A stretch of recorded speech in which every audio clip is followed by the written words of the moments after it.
It's a little trip down the turnpike here.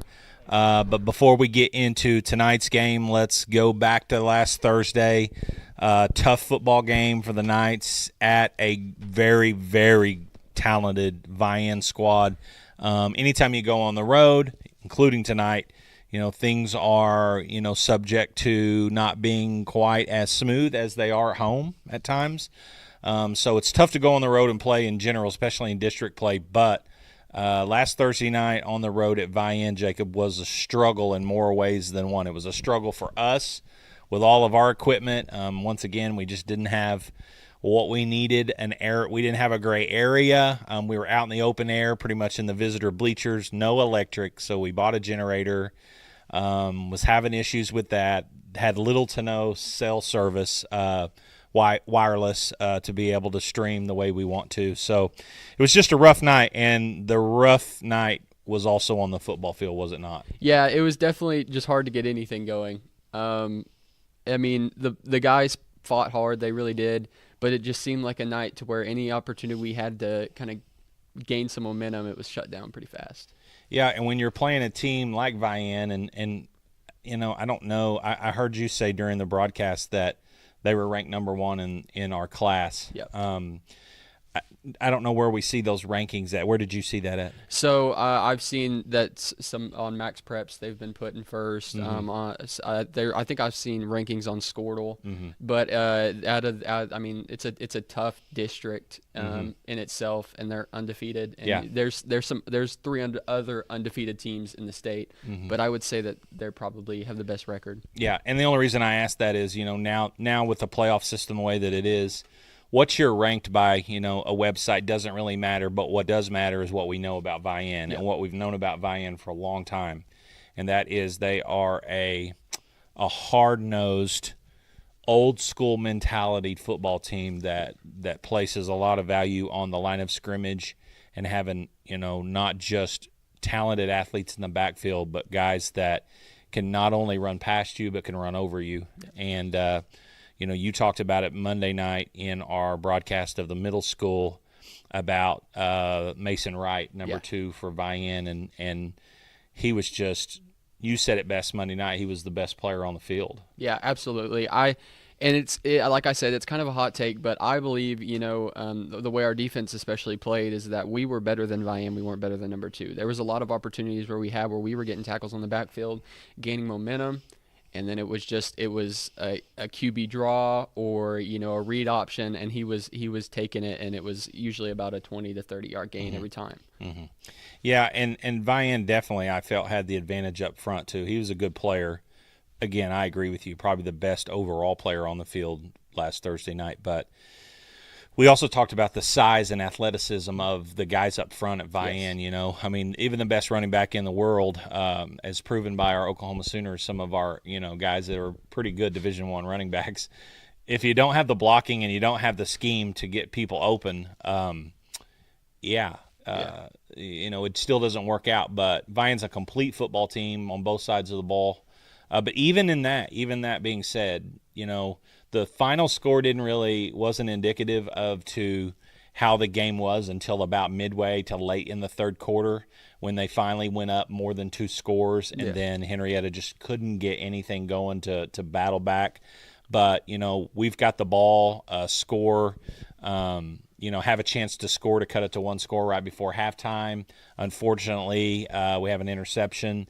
He returns it all the way down to the 10. They literally score with no time on the clock. How many times have we seen a touchdown with less than 10 seconds in the second quarter this year, either by us or other teams? That's crazy. But that really changed the momentum back in Vian's favor when Henryetta was starting to gain it. And then we come out, get the ball in the second half, go right down and score, get the 2-point conversion. I'm thinking, okay, here we go. Of course, by that time, our stream was done. Yeah. So I'm watching on the sidelines mad because of our equipment's not working right. But then Vian really hooked it up and hooked it into gear. And, we saw what the final ended up being. 43-14 in favor of Vian. Just looking at numbers real quick. In the first down department, very close. Henryetta 12, Vian 14. in the rushing department was where there was the biggest discrepancy. You know, our potent rushing attack was held in check by that Vian defense, 90 yards on the ground for Henryetta. This is actually a lower number than I thought, 212 yards for Vian on 29 attempts. So that proves your point that there were a lot of times when our defense did indeed stop them, because a lot of their runs were 30, 40-yard plus runs. You know, so a lot of that yardage came on just a few plays. In the passing game, Brady Norman, nice night, 123 yards on 7 completions. Total offense, Henryetta 213. Vian only had 262 yards total offense.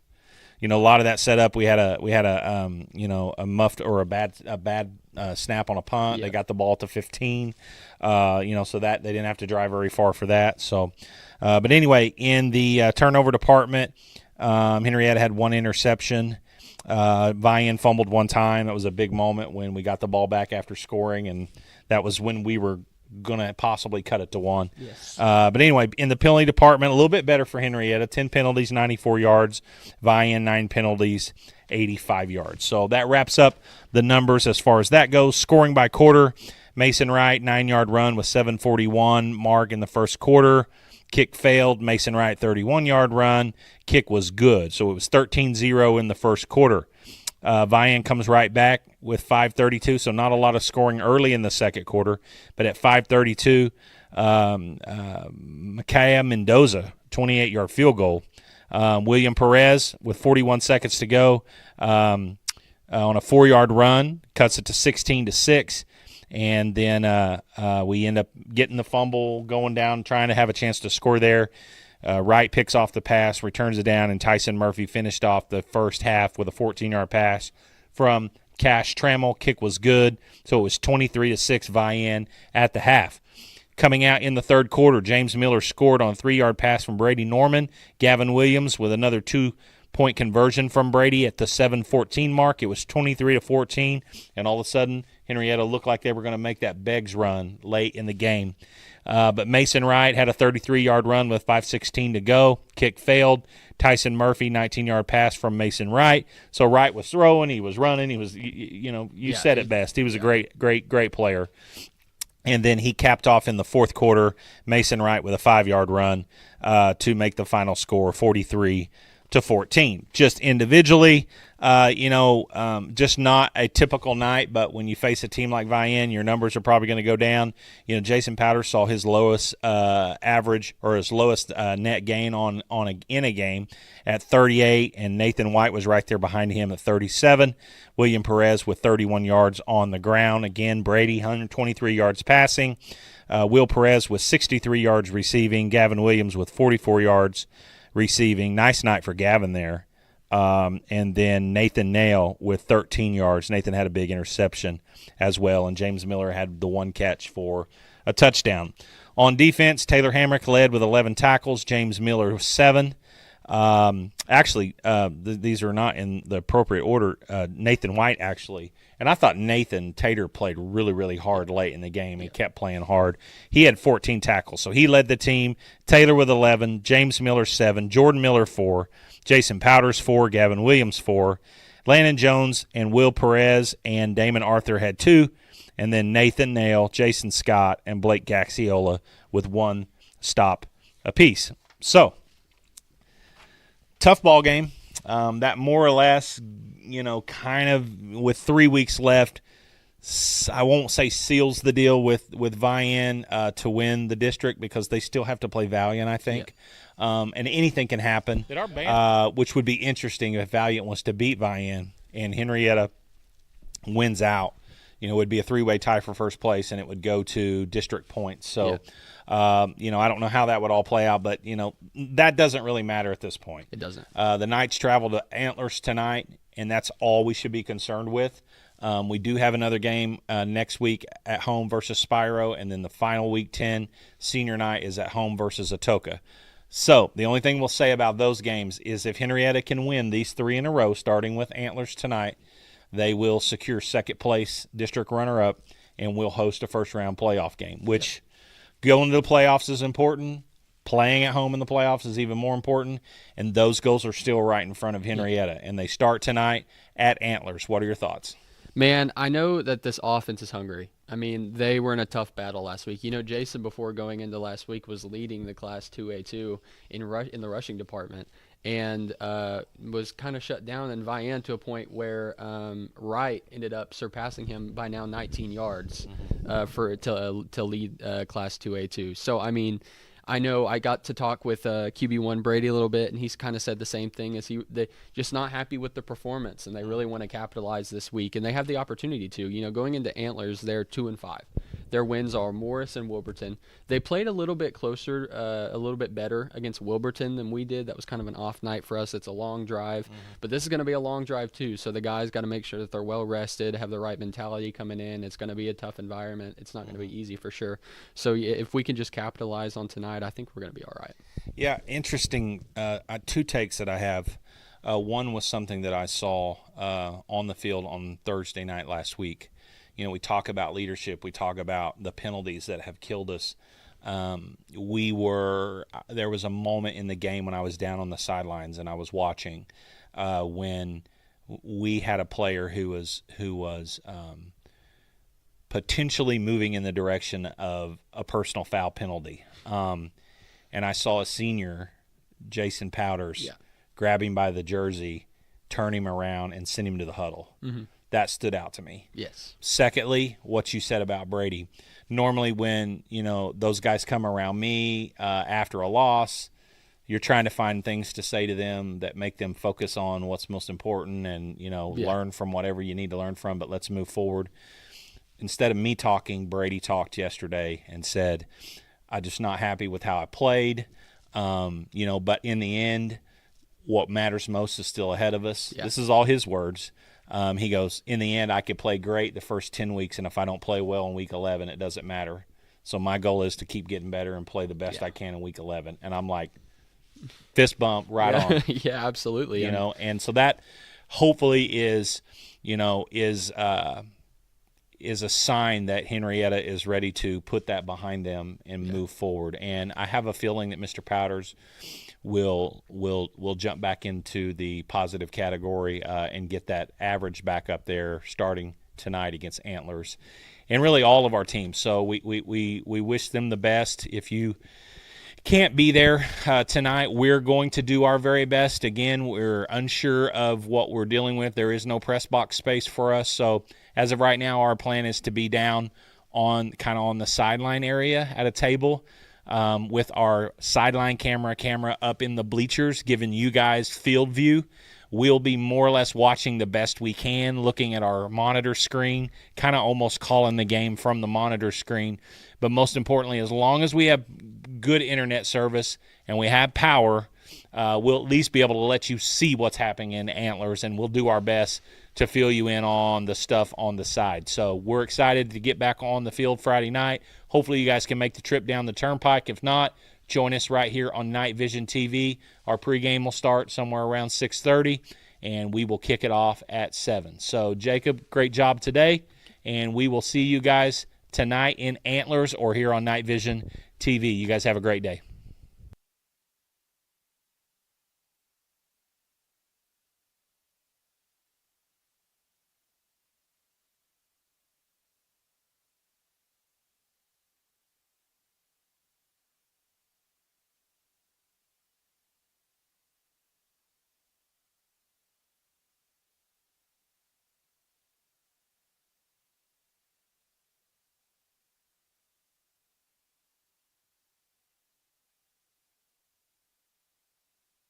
You are watching Night Vision TV, home of Henryetta Athletics, powered by Love Ford, right here in Henryetta.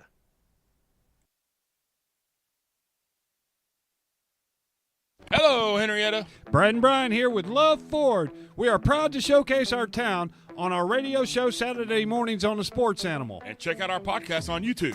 Brad, who's from Henryetta? 16-time world champion Jim Shoulders. Who else, Brad's from Henryetta? 3-time Super Bowl champion Troy Aikman. And your favorite actress from Henryetta, Brad? Miss Alice Ghostly. We have great deals, great service, and the Love 15 150. That's 15 years, 150,000-mile warranty on all new Fords, gas or diesel. And 7 years, 150,000 miles added on qualified pre-owns. So, Brian, the best place to buy a new car is Love Ford. Yep, right here in our town. Join us in supporting the Knights and come see us. Hey, don't forget me and Buddy. Never. Or visit iloveford.com. That's L-U-V, baby!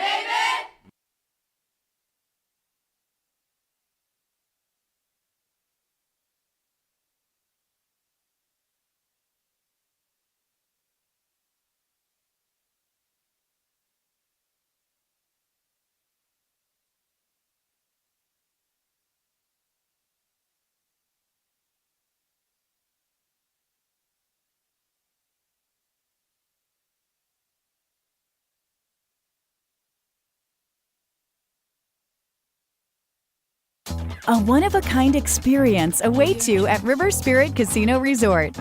Island-inspired vibes and beautiful river views from our luxurious resort hotel. Endless gaming excitement with 2 casinos under one roof, Margaritaville and River Spirit, and fine dining excellence at the only Ruth's Chris Steakhouse in Oklahoma. So many unforgettable experiences you won't find anywhere else, only at River Spirit Casino Resort. Rustler's Barbecue is a proud supporter of Henryetta Knights Athletics. Did you know that America's best barbecue is located right here in Henryetta? Rustler's Barbecue is open Thursday through Saturday from 11 a.m. to 8 p.m. and Sundays from 11 a.m. to 3 p.m. To place your order for pickup, call 918-650-9800. Rustler's Barbecue at 806 East Industrial Road. Rustler's Barbecue.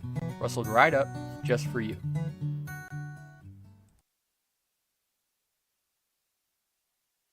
Principal Design is your school bond and storm shelter expert. As a full-service architecture firm, they specialize in K-12 education and county municipal facilities. From long-range master plans to safety and security, you can expect from your architect at Principal Design, or by calling them at 405-615-3454. That's 405-615-3454 for Principal Design.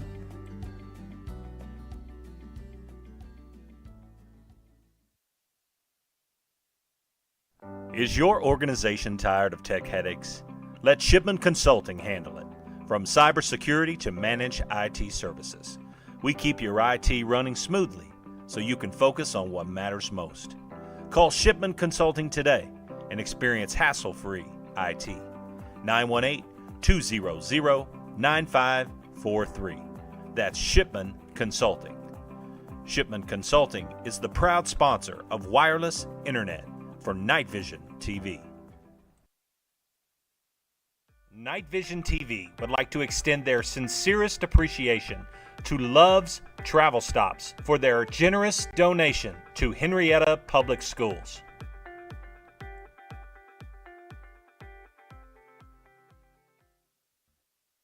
Every month brings exciting new ways to win at Creek Nation Casino Holdenville. To find out this month's big giveaways, check out our website for all the details. Our monthly promotions include hundreds of thousands in cash and prizes, car and trip giveaways, rewards play, and more. Plus, don't forget, play with your Connect card and earn points at any of our properties to receive even more special perks. Don't miss out on all the ways you can win at Creek Nation Casino Holdenville.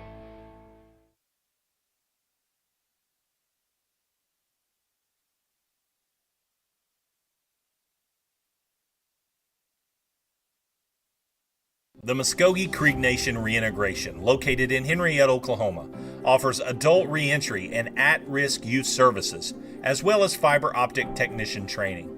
The mission of reintegration is to enhance public safety through cultural program initiatives, to provide justice involving tribal citizens and at-risk youth with education and employment opportunities. Please contact our office at 918-549-2620 for more information. Mado.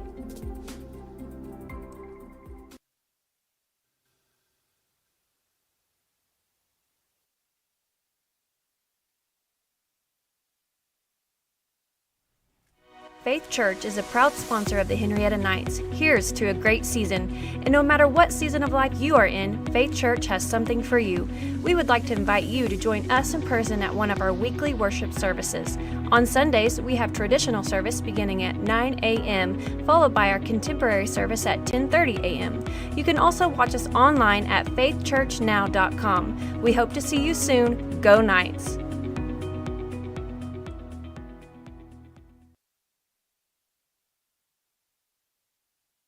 Henryetta Public Schools would like to thank Golden Pony Casino for their donation of our H-Town Proud Night bottled water sold in all of our Henryetta Night athletic concessions.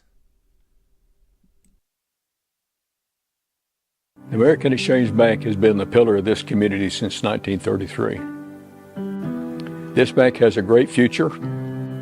This is a very well capitalized bank, and we're proud of it.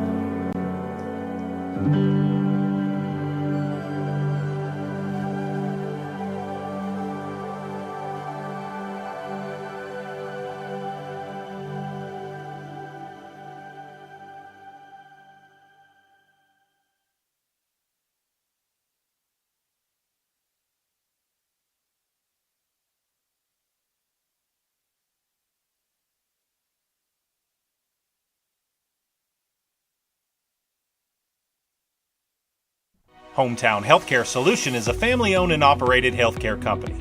We're committed to providing affordable healthcare to our hometown folks and surrounding communities. We offer standard urgent care visits as well as lab testing, x-rays, and minor procedures. We are an urgent care for all ages, and we offer primary care for adults and accept all insurances. Hometown Healthcare Solutions, located at 811 West Main right here in Henryetta, is open Monday through Thursday, 8:30 to 5, and Friday, 8:30 to 3. After Labor Day, during increased peak flu season, we're open on Sundays from 12 to 4. Give us a call, 918-319-5021, or just walk in and let us see how we can help you and your family. Hometown Healthcare Solutions, where our mission is to treat your family like our family. Farm Bureau Insurance takes pride in providing the best coverage possible to our clients and neighbors. We can cover all of your insurance needs, from home, auto, farm, commercial, life, and everything in between. Stop by our Farm Bureau office at 1012 West Main Street in Henryetta, or give us a call at 918-652-3783. Living beside you, working for you. Farm Bureau Insurance.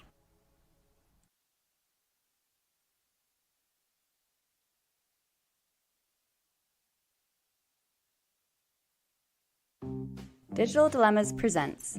Oh, the Wi-Fi you'll have. A signal is a signal, no matter how small. So how come I can't connect to my Wi-Fi at all? My signal was fine, but now it is weaker.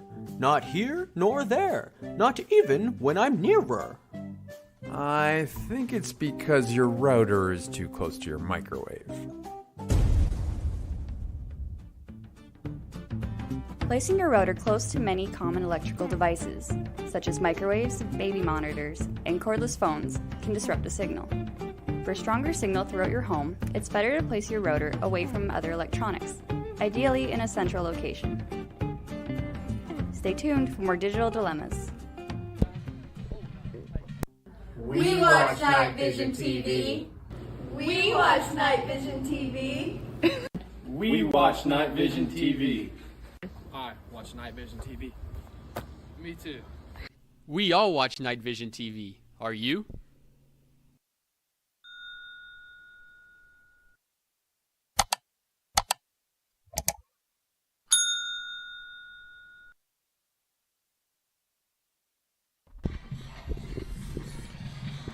Well, good Friday, Henryetta Night football fans, not in Antlers, America. Wherever you're sitting right now watching on your TV or your phone or your iPad or whatever device you're enjoying Night Vision TV on. Coach Justin Bean here, Mr. Jacob Nail here. We had a nice little hour-and-a-half trip down the Indian Nation Turnpike tonight to what we would call Dust Bowl number 2. And we are set up, and hopefully you guys are seeing our stream clear and under good speeds. Looks like our internet speeds are good for the time being. Fingers crossed. And we are in a very interesting situation here tonight with our setup. We are only bringing you one camera shot from a real small set of bleachers. As you can see people there in the shot there, but Isaac and Mav are in the bleachers as high as they can get, giving you the view from our sideline cam because we're set up way down in the far southwest corner end zone on the ground at a table. And we're going to be watching, for the most part, the game just like you are on our monitor, trying to give you play-by-play of what's happening. So most importantly, you're hopefully going to be able to see what's happening from the camera viewpoint, and we will be trying to keep you updated as to where we're at, what's going on, what the score is. And Jacob, what do you think of our setup? You happy so far? Well, it's a little unorthodox for sure, but I mean, I'm pretty happy with it, Coach. I think everything's going real smooth. It makes me feel great about the game tonight. Yeah, we were worried. We were coming down. We were worried about internet service. Looks like we're running strong. If you're home and seeing a good, clear picture and hearing us good, shoot me a text if you know me.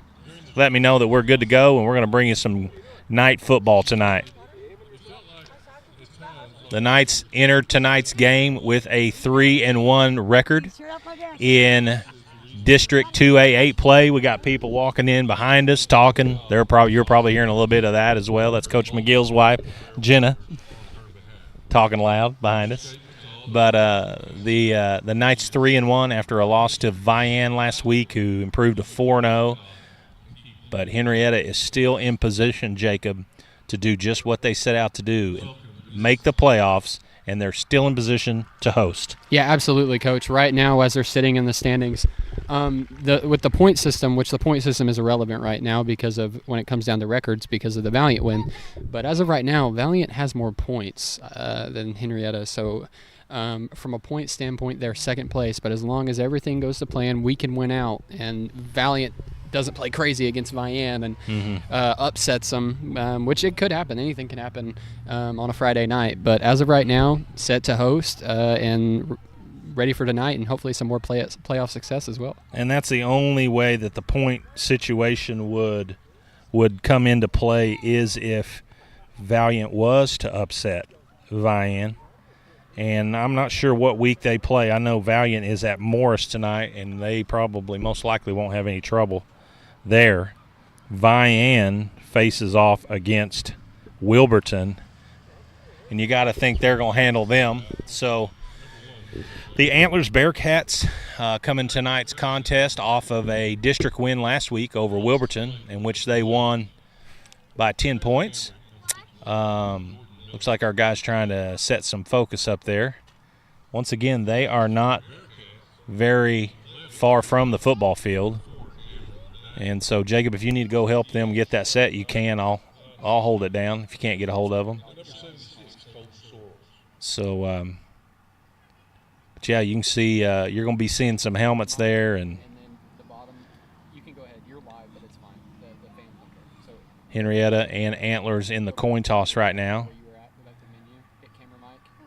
Sorry, getting a little bit, trying to get you guys a little bit better focus on the camera. There we go. That's clear. So outstanding job by our camera guys up there. Once again, they are using our sideline cam system because we are probably about 60 yards away from them using the power. And without us being right there next to the camera, we couldn't hardwire into our system. So we're only running one wireless camera tonight. So we've also got some Rugrats running around back here behind us. Keith Leader and Coach Leader's getting on to him right now. Coach McGill's son, Bear. I think that's Bear. Yep. Playing football, playing a game of their own. Henryetta look like they won the toss and will defer. Antlers will get the ball to start. So, Jacob, 3 regular season games left. How do you think Henryetta responds tonight after last week's game against Vian? I talked a little bit about it in the pregame. They're hungry. They're ready to get another W under their belt. So are the fans. Clearly, you can see them all standing up there. But yeah, this is an opportunity for them to have a lot of success. I mean, the only 2 wins that Antlers has are against some teams that Henryetta was pretty dominant against, Morris and Wilburton. So they understand that. And they understand if they can play how they're supposed to, that they're going to have a lot of success tonight. Yep, for sure. And again, we apologize. I know you're seeing people standing there in the bleachers, but that's where our camera is. We're on the highest step possible, but we're going to bring you the very best. Once the ball's in play on the field, you should have a pretty good view, but a great view right there of your Knights coming onto the field here in Antlers, Oklahoma. Sitting at 5-2 on the season, 3-1 in District 2A8 play. And we're not very far away from playoff football. And Henryetta is going to try to seal up a playoff berth tonight with a win over Antlers. Well, I'll tell you what, Coach, these are some well-trained cameramen. They've been doing a great job so far without us by them.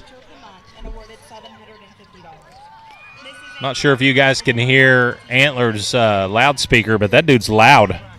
I can barely hear myself talk. Yeah, I'm thinking the same thing, Coach. But doing our best.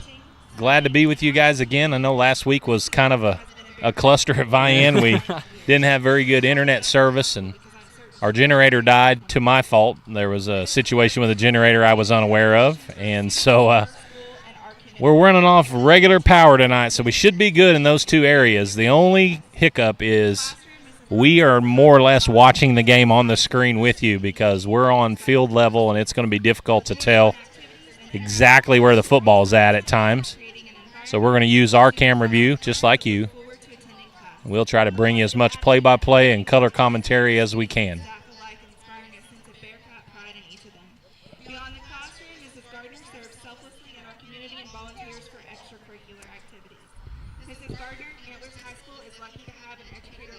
Looks like Antlers is making a presentation right here before the kickoff. Cool. Not sure, didn't hear who that was, but a lot of pink in the bleachers over there. Pink out night here in Antlers. Pink socks for the Bearcats. Henryetta in their white tops and black pants and them sweet black and gold helmets. Let's see if we can lay them to work tonight. Kick from Blaze Hill is going to go out of bounds, which we've seen that a lot this year purposefully. So Antlers will take over, most likely at the 35, unless it went out short of that. So we will see. Good, Jacob. That's pretty easy to follow right there. So actually 42-yard line starting field position for Antlers. Ball went out of bounds just a little bit too far up the field there for Blaze. So good field position here for Antlers in their first offensive drive.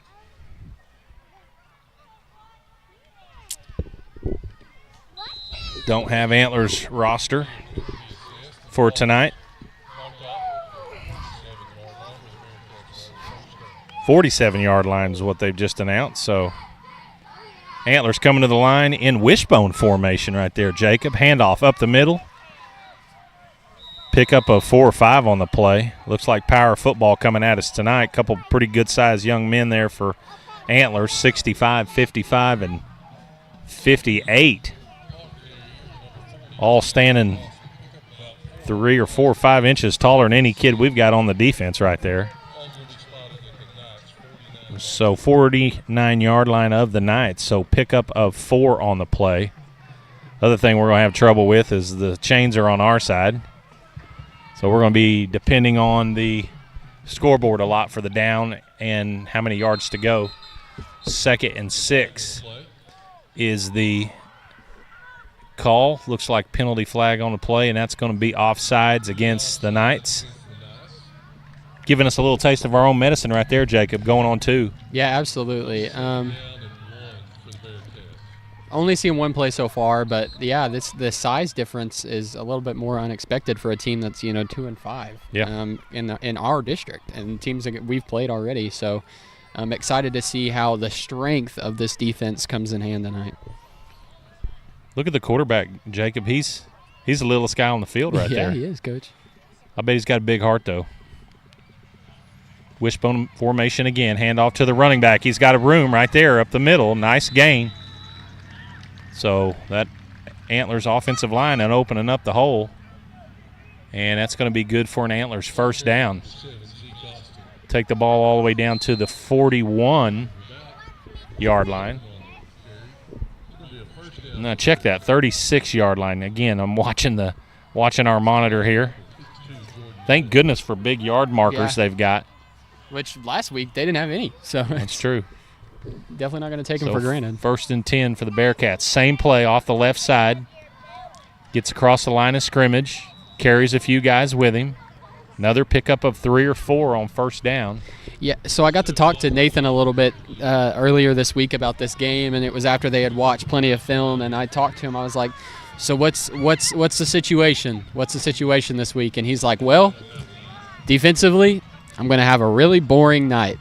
So it sounds like Antler doesn't really throw the ball a lot. As you can see, our safeties and our DBs have kind of just done a lot of watching right now. But, I mean, I feel like that's pretty good for our defense if they're just watching. If they keep getting 4 or 5 yards of carry, it won't be. Hand off again. Ooh, stuck hard right there. We heard that one from where we're at. Taylor Hamrick with a nice stop there. And you know what? That's the third straight time that Antlers went to that play. And – you might have some big dudes up front, but when you start getting predictable, we'll start having guys with a nose for the football find it. So looks like maybe a pickup of 1. So big 3rd and 4 coming up here. Ball on the 30-yard line. Watching that replay there, Taylor doing a great job getting up into the hole. Little option there to the outside. He's hit in the backfield for a loss. Who is that, Tater? Yeah. Nathan White, who had a big night last week. Had 14 tackles to lead that Henryetta defense against Vian, and we mentioned it in the pregame. Nathan played his butt off the entire game. Even when we were down 2 or 3 scores, he was still playing extremely hard, and he read that. Had the pitchman responsibility, and he was draped all over him. So loss on the play, but 4-down territory for the Bearcats. Ball back to the 35, 34, 4th and 8. So, Jacob, if they're going to throw it, you think they're going to do it right here. Timeout, Antlers. We will take a timeout with you. Let's hear from Brad and Brian. Hello, at Henryetta. Love Ford, Brian our Bryan title here with sponsor. Love You're watching Ford. Night Vision We TV. are proud to showcase our town on our radio show Saturday mornings on the Sports Animal. And check out our podcast on YouTube. Brett, who's from Henryetta? 16-time world champion Jim Shoulders. Who else, Brad's from Henryetta? 3-time Super Bowl champion Troy Aikman. And your favorite actress from Henryetta, Brad? Miss Alice Ghostley.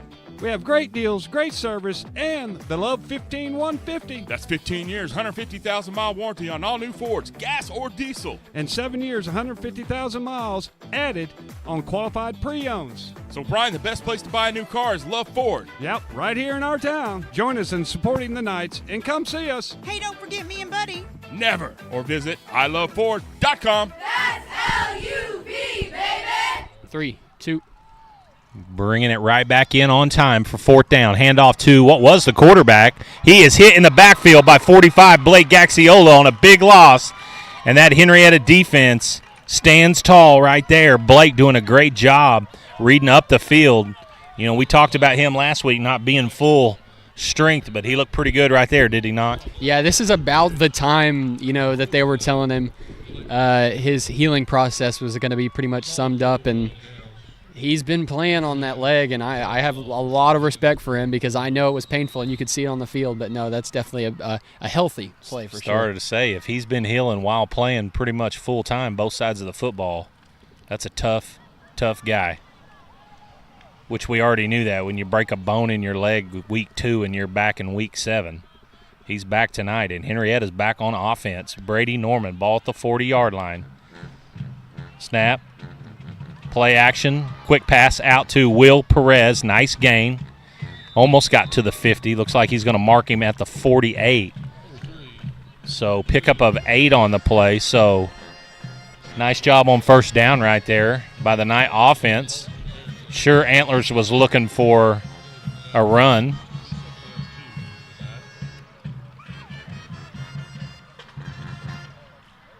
So good job by Will right there, catching that ball behind the line of scrimmage and stretching it 8 yards, setting Henryetta up 2. Excuse me.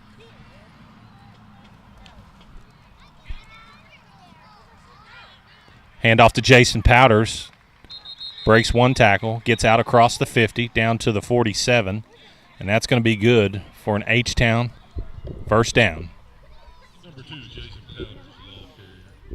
Jason was kind of hit right there initially, but doing what he does, just kind of keeps those feet moving, and if you don't wrap him up and you give him a foot, he's going to take a mile. Yeah, absolutely, Coach. You know he's fighting at the chain because, I mean, you know, last week had to overcome some obstacles, so to be able to have tonight to kind of jump back on that horse, I know he's excited. Coming into the game, 1,209 yards rushing.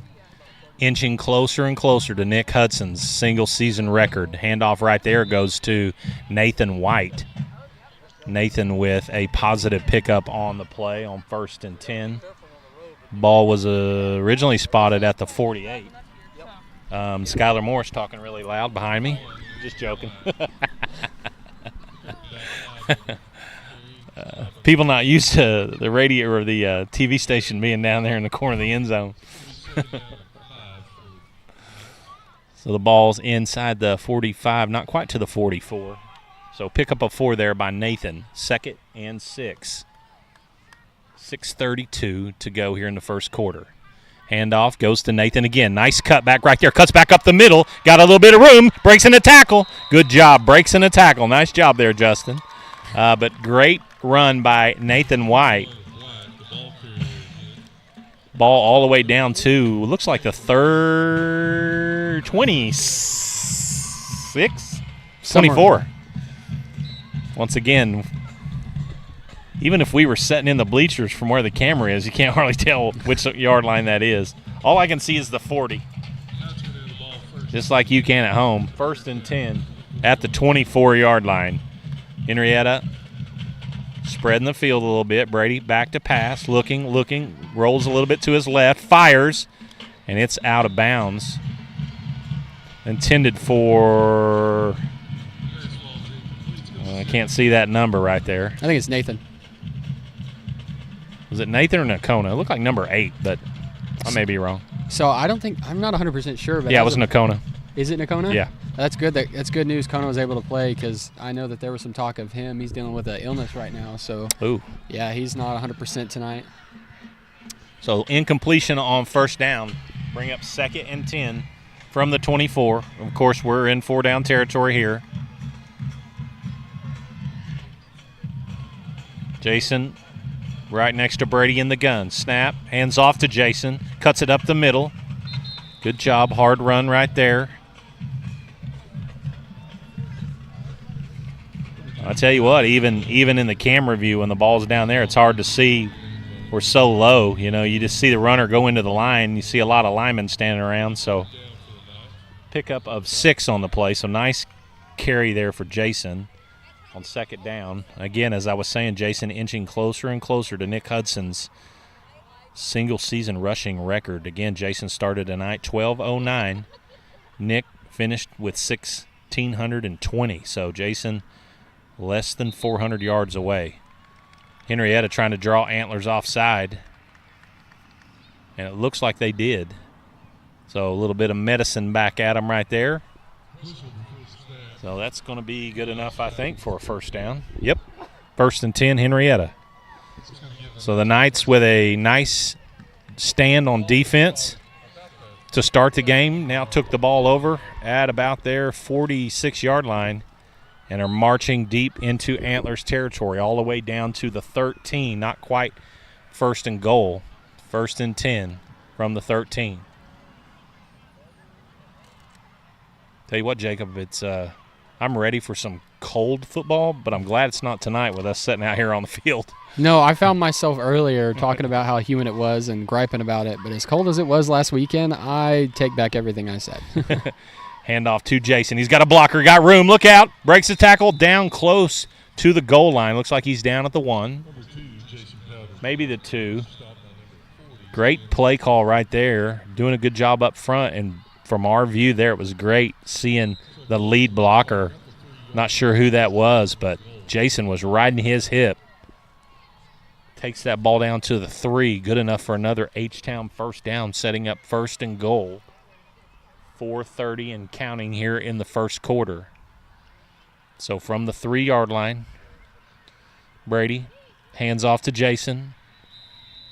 And he is in for an H-Town touchdown. 3-yard run at the 4:17 mark.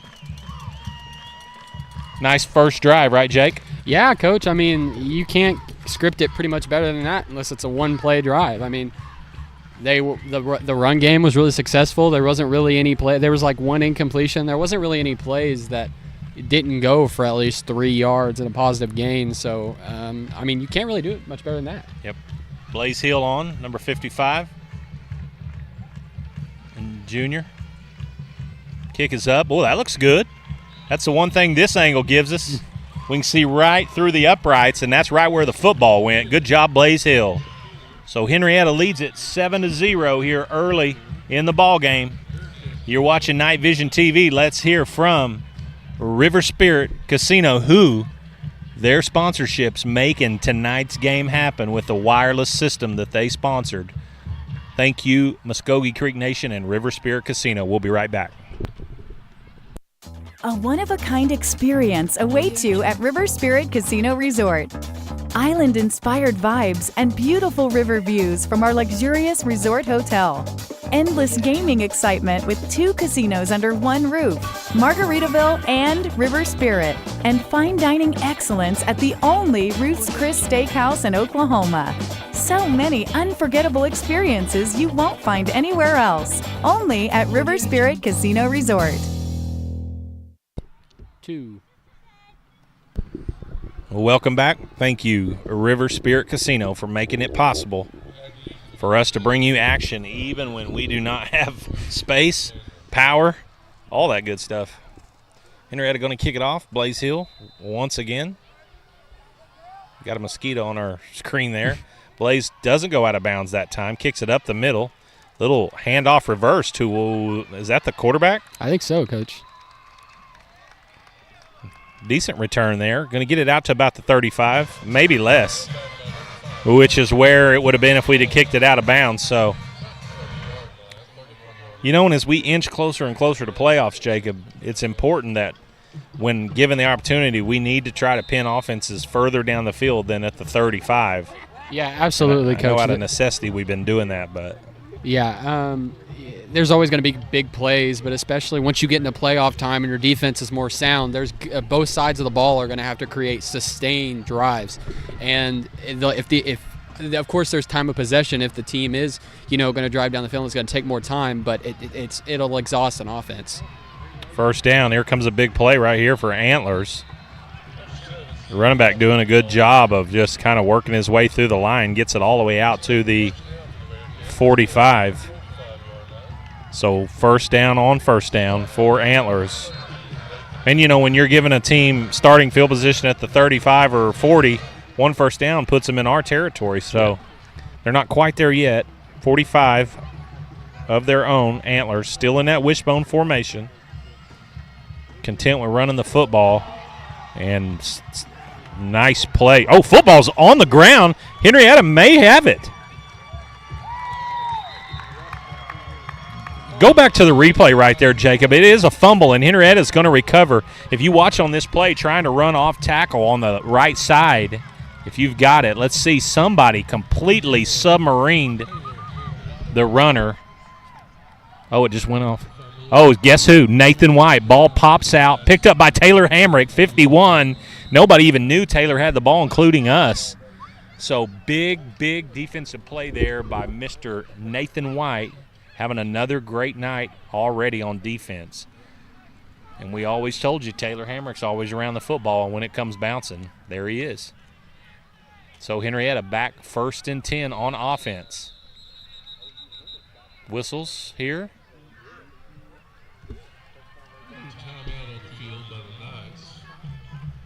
Timeout, Henryetta. We'll stay here.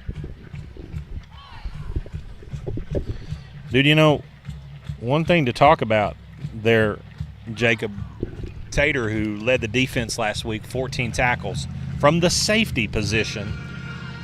Unless they're moving him up there, of course, right then he wasn't lined up in the defensive backfield, but out of the wishbone, Henrietta's probably loading the box. Yep.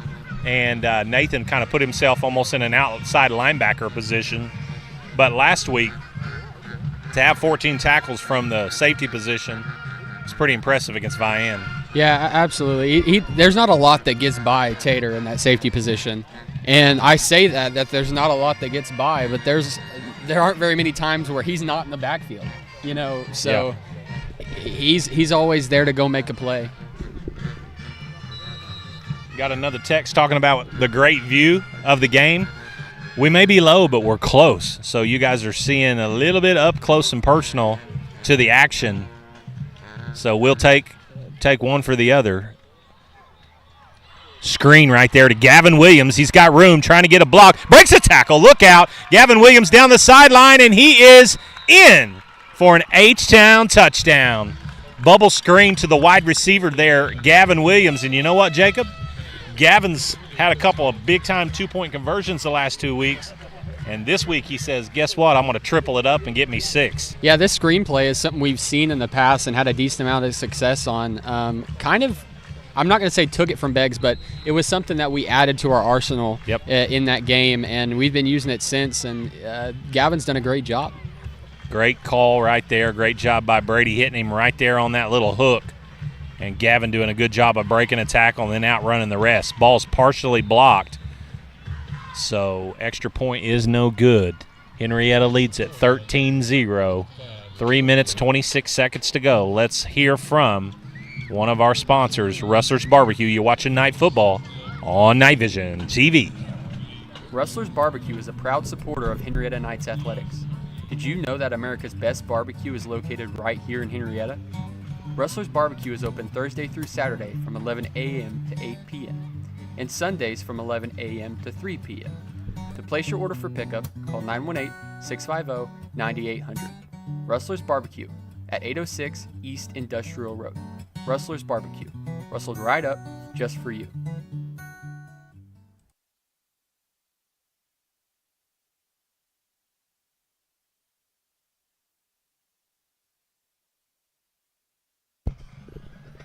Welcome back. Thank you to Rustler's Barbecue and all of our sponsors for Night Vision TV for making it possible for us to bring you night football, even when we travel almost to Texas or / Arkansas, whichever one we're closer to. If you couldn't make the trip down tonight, hopefully you're enjoying it at home. We're enjoying bringing it to you. Kickoff out of bounds. So Antlers will get the ball 35-yard line.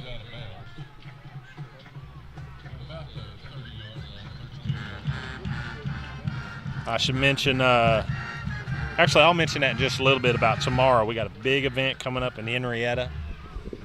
Henryetta cross country. I'll just do it since I'm already talking about it. I'll mention it 2 or 3 times tonight. Our boys and girls cross country team hosting the 3A OSSA Regional at Nichols Park. Your Henryetta girls will start at the finish line at 9 a.m. At the starting line at 9 a.m. and the boys will take off around 9:45. Not going to be able to bring you that stream like we did the home meet earlier this year. I'll be there supporting them, but you guys get out and support those cross-country athletes. First down for Antlers. Handoff hit at the line of scrimmage, maybe behind the line of scrimmage.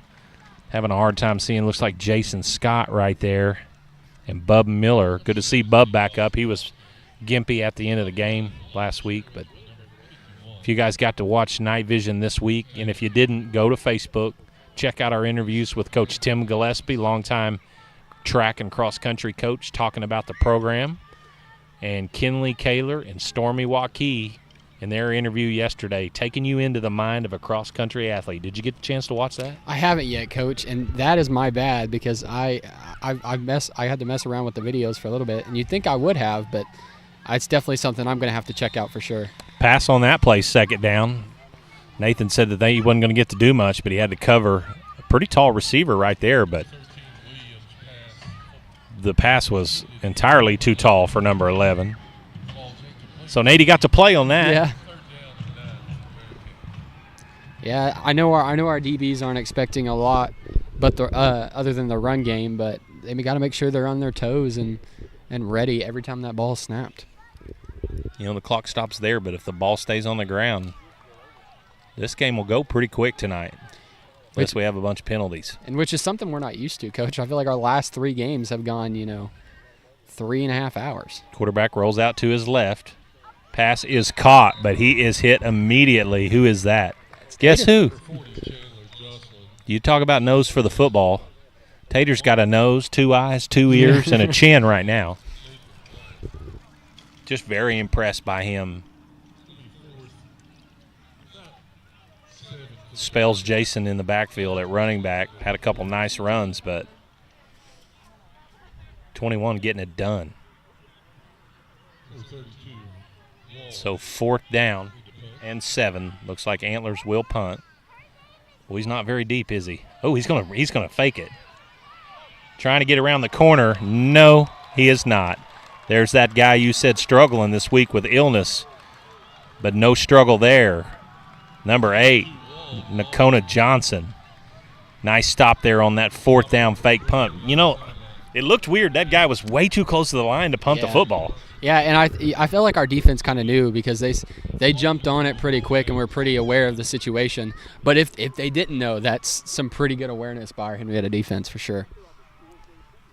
So Henryetta, with that turnover on downs, going to get the ball in Antlers territory once again at the 42-yard line, 1st and 10. Brady in the gun, Jason to his right. Will coming into motion, is going to spin around him. Hand off to Jason. Little fake there to Will. Jason stringing it out to the right side. Nice job by the Antlers defense there. Not giving him that 2 or 3 steps he needs to cut it loose. So pick up a 5. We'll take 5 every down, brother. Yeah, that's one thing because he's kind of in a spot like Brady was at the beginning of the year. He's what we call record chasing. And I know I got to talk to him a little bit, and man, he was beating himself up because he's got that 1,600 on his mind so much that if he's not having a game where he's got 200 yards, it bothers him. And so for him to get some success tonight is nice to see. Little pitch pass to Will there. And takes it down to the 30. And when I say that, I mean 5 yards is success, not big plays. Well, we struggled a little bit last week. We only had 90 yards on the ground total. But as I mentioned in the pregame, Mr. Powders was still playing football and trying to be a leader. Yes, absolutely. And you're not going to have big nights every night. And you're not going to win every night, but you can give great effort and you can play the game the right way. And for the most part, our penalties went down. So Henryetta played hard and played pretty solid. They were just – Vihan was a good football team. Yes. 1st and 10, Brady, pass to Nathan Nail, making a guy – thought he made him miss. Guy rides him down to about the 25 maybe? 31. Really hard to tell, especially when the ball's over on the other side. 2nd and 2, so 8 yards on the play. So 2nd and 2 is a nice yardage to stay in all night long. Clock winding down here on the first quarter. Under 8 seconds to go. Henryetta going to snap it one more time. Maybe not. Try to draw them off. We may take it to the quarter, which would be fine. They'll come right down here in front of us.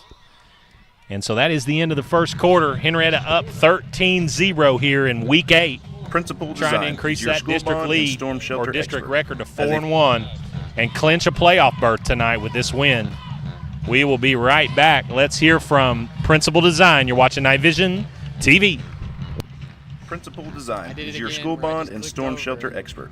As a full-service architecture firm, they I'll specialize get it, in but K-12 it's gonna education it's gonna be and weird county for a little bit. municipal facilities.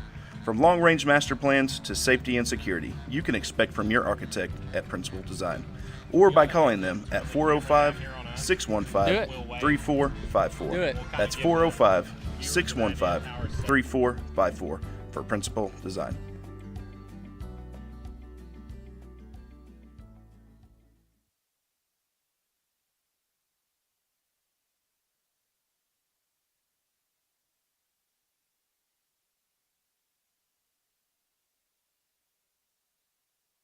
Is your organization tired of tech headaches?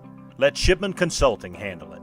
From cybersecurity to managed IT services, we keep your IT running smoothly so you can focus on what matters most. Call Shipman Consulting today and experience hassle-free IT. 918-200-9543. That's Shipman Consulting. Shipman Consulting is the proud sponsor of wireless internet for Night Vision TV.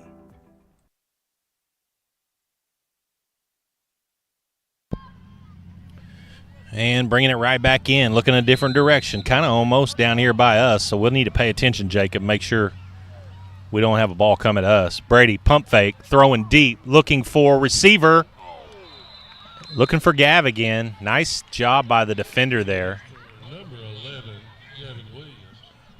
So, good-looking crystal clear view there from the bleachers from Mav and Isaac. So 3rd and 2, not a bad idea to take a shot there on 2nd and 2. Still in position to run the football a couple times probably and pick up that first down. So once again, Jacob, on our toes right here if that ball starts coming our direction. Sure don't want anybody to wipe out in front of our table. Mr. Price, you might have to get over here and block them off of us just in case. Mr. Jason Price, Superintendent of Schools, standing down here with us. Nakona right over here in front of us, split out to the right. 3rd and 2. Snap, handoff to Nathan White, meets his tackler in the hole.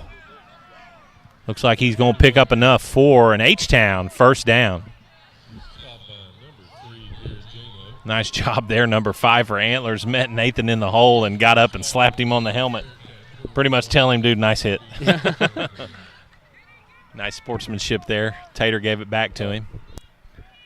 So 1st and 10 at the 21-yard line. It's all right. Just while they're in the next huddle, pan to us and we'll wave so people know our setup.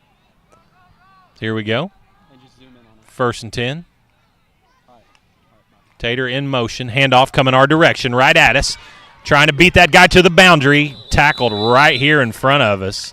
Good job, Nathan White. Almost could see us down there in the corner.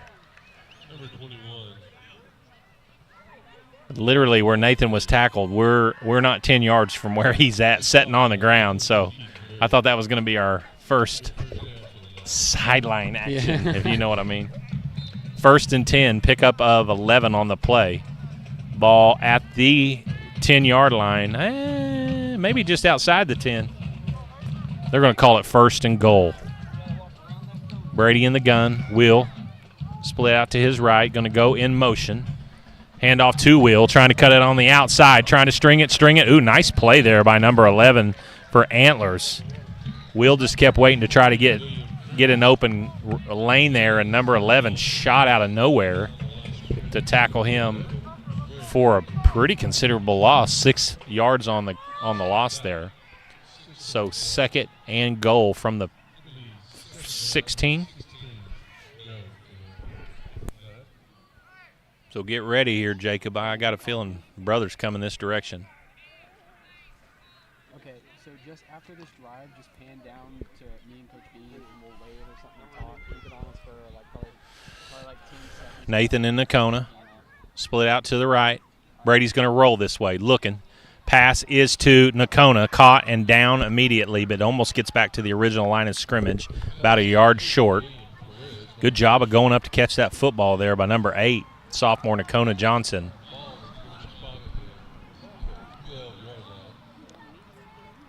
They spot that ball at the 13, so 3rd and 13. Henryetta needs to get something up the seam here a little bit. Need a little post route.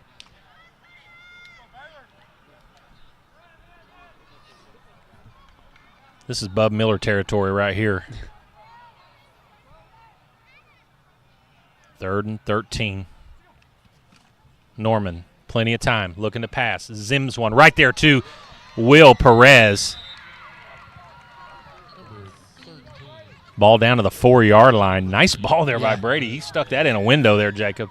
Yeah, that's one thing that I know we both got to talk to him a little bit about, is he hasn't been happy with his performance here recently. But I told him that, and he pretty much told us himself, is that opportunities will come, and he's really excited because, man, he's got an arm, and when he has the ability to showcase it, successful things happen. Yeah. So 4th and goal from the 4. Henryetta talking it over on the sideline. I'm thinking we're going to take this down inside around 1 second on the play clock, call timeout, and talk it over. And that's exactly what Coach McGill does. So timeout. We'll stay right here. If you guys will look right there on the screen, you can see Jacob and I waving. That is where we are set up. And we're up close and personal to the action right now. It's amazing how the ball gets down here. We have a lot more bodies gathered around us. Yeah, absolutely. We thought this was going to be the view, man. We were like, this is it. But we've got about 6 people in front of us right now. And what's crazy is I'm thinking you guys are in the way. The people back home's not going to be able to see, forgetting that the camera's up in the bleachers. Muscle memory at this point. Huh? It's like muscle memory at this point. What I meant was I can't see. Here, I got you. 8:32 to go in the second quarter. Andrew. Oh, sorry. No, you're fine. No, you're fine, brother. It's okay. Man, I'm telling you what, Jacob. We are extremely dry back in Henryetta, but I'm telling you what, I think they're more dry here. Because it's just every time you walk, the Antlers band, which is really cool, marched in right by us, and it was a dust cloud behind them, and they weren't running. But there's hadn't been a whole lot of precipitation down this way, it looks like. It looked like a stampede. 4th and goal. We can't really see anything because of the down marker and the official here. So Brady looking to pass. Rolling to his right, trying to buy time. There, Bub Miller wide open, in and out of his hands. Nice play call and design there, but we just didn't finish it. The ball was a little low. He kind of had to go down to pick it up. But Bub was getting ready to celebrate a little bit too early. So missed opportunity there for Henryetta. And that drive stalling out there was made by number 11 on the play made on Will on second down.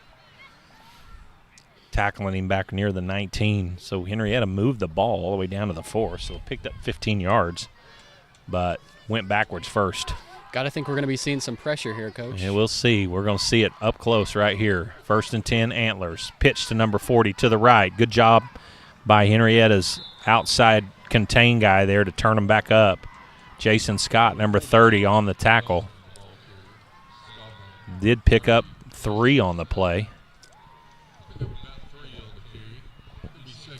tell you what, Coach, I like that play call by Antlers. I was thinking, stack the box here, send pressure, and pinch, because this is going to be a safe handoff up the middle. But no, they took a little bit of a gamble, and it was a pitch to the outside. And if it wasn't for our containment guy there, that could have been a really successful play. Jacob, I cannot get over the size of the Antlers quarterback. He is a little guy. Handoff up the middle, and there's that Henryetta defense. Taylor Hamrick with the initial hit.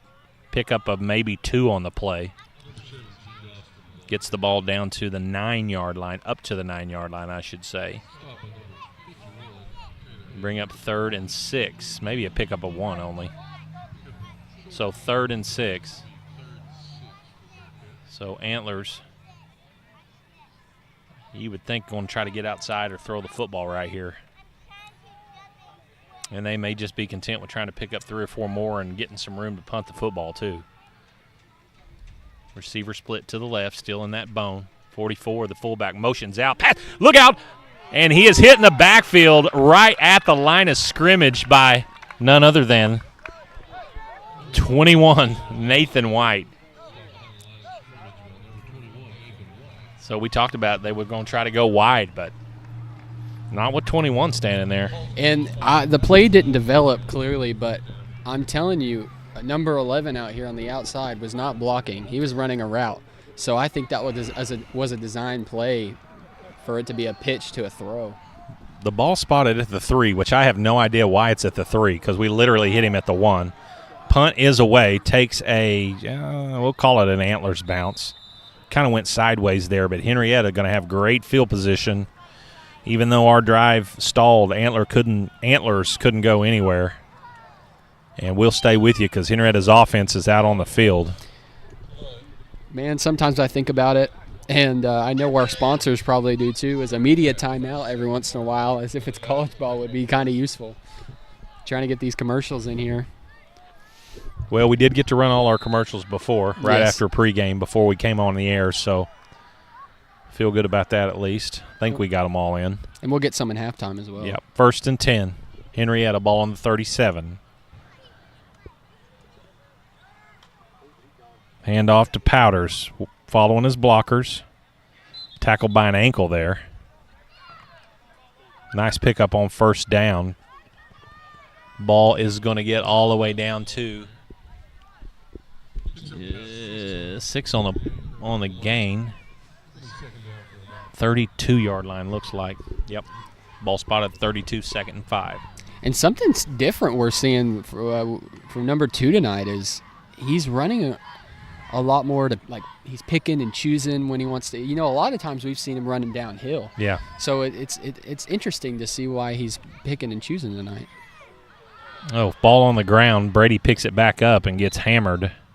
So loss on the play. So little struggle right there with the handoff, or I don't know if that was a zone read that Brady just kind of was 50-50 on keeping it or handing it off.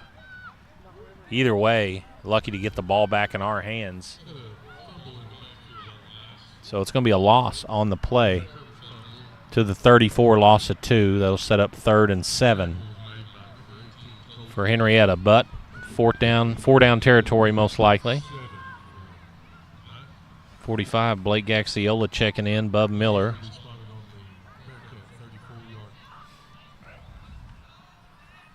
And here we are talking about how short this game could be, Coach. We're just 5 minutes left in the second half, and It's not even an hour into the game. Clock just keeps rolling when you keep it on the ground.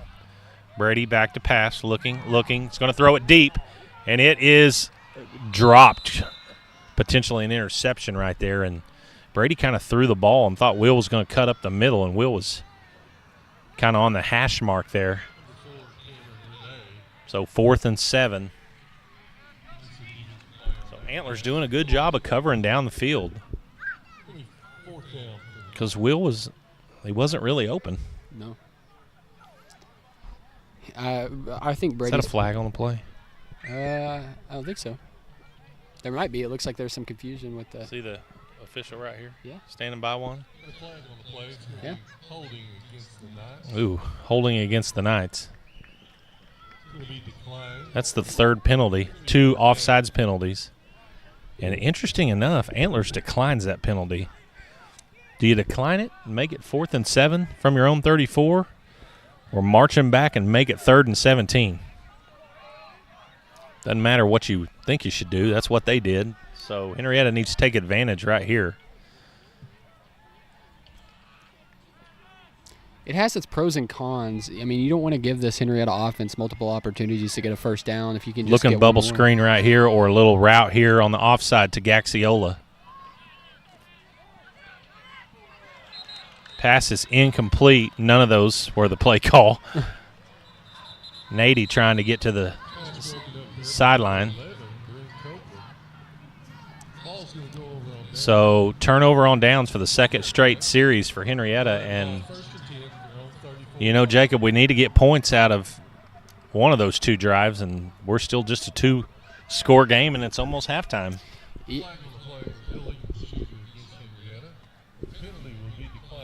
Was a flag on the play, illegal procedure against Henryetta. They'll definitely decline that.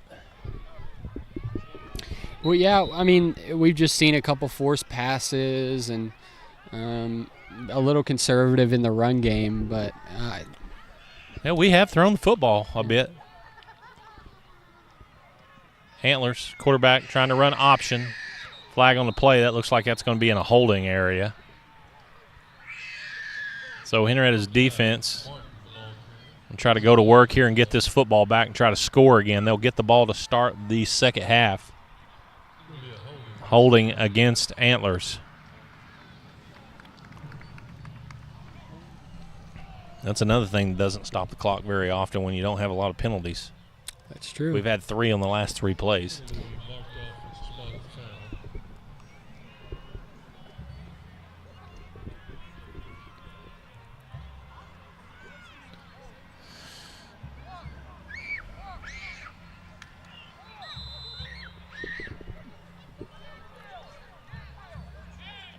First and 20 for the Bearcats. 4:26 to go.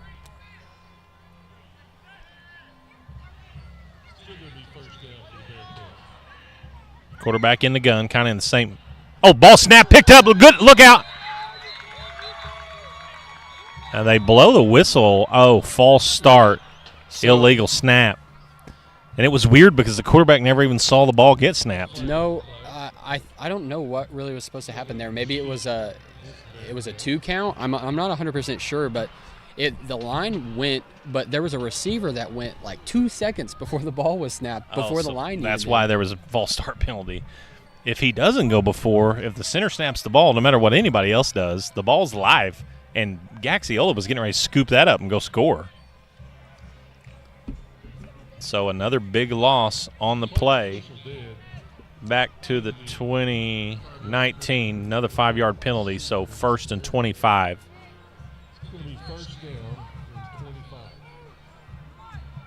Can hear the Night Brigade down on the other side of the visiting bleachers. Ooh, look out, fall on the ground. Quarterback's going to try to cover it up. Taylor Hamrick was in the business right there. I don't know if he knocked it out of his hands or just shook it out of his hands, meaning he saw him come and got shook and dropped it. So moonwalk formation for Antlers right now. Started this drive out at their 37. So 2nd and 40.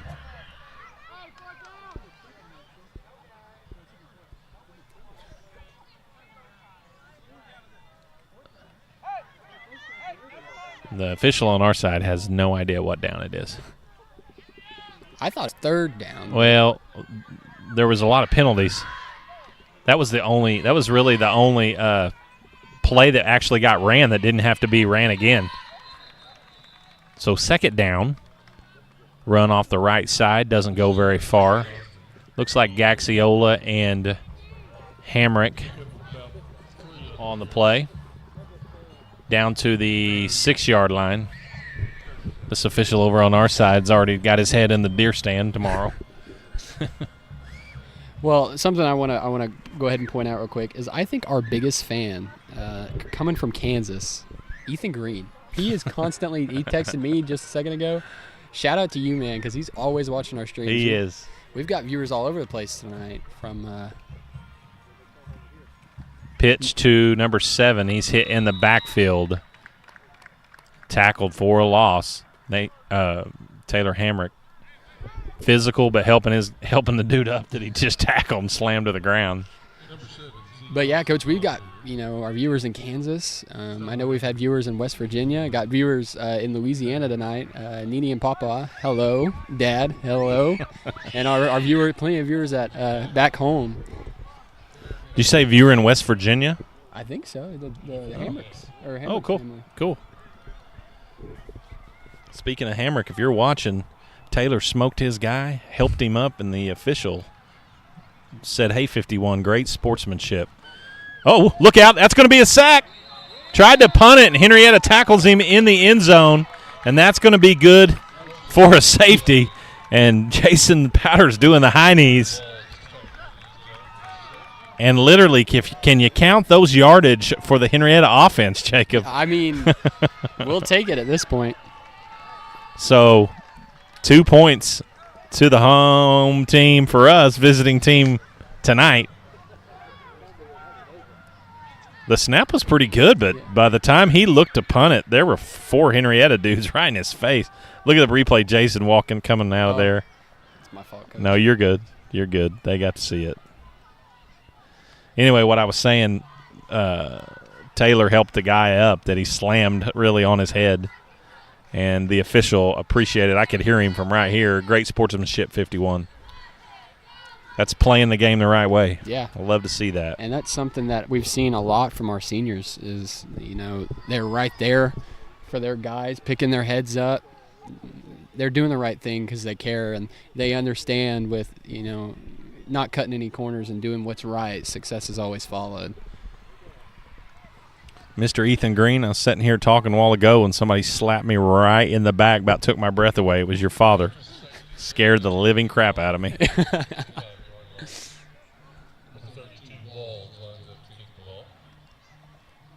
So 1:56 to go. Henrietta's going to get the ball back because of the safety. So opportunity here for the Knight offense to add to that lead before they go in at halftime, and will receive the ball to start the third quarter. Kickoff up the middle to number 11, Gavin Williams. Trying to come to the right side. Got a couple of blockers. Makes the first guy miss. Waiting. And nice tackle there by number 3 for Antlers. Gavin gets the ball out to the 40.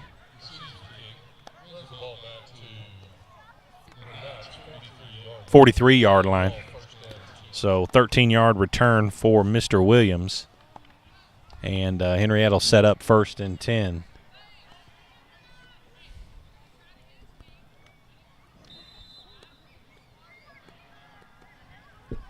Well, Jacob, you can hear a lot of different stuff down there on the sideline. I can hear the Antlers coaches yelling at their defense. One of their coaches just said they're going to try to hit us deep. Nathan White runs on late. Receiver split to the left. Brady in the gun. Given to number 21. Picks. Ooh, nice stop. Cut move right there. Good job. Ooh, hit hard down at the 40. Man, I'm going to tell you what. I am so impressed by Nathan. His motor's running right now. And he just bounces off tackles. Yeah. Unless he's on the defensive side of the ball, then he's a brick wall.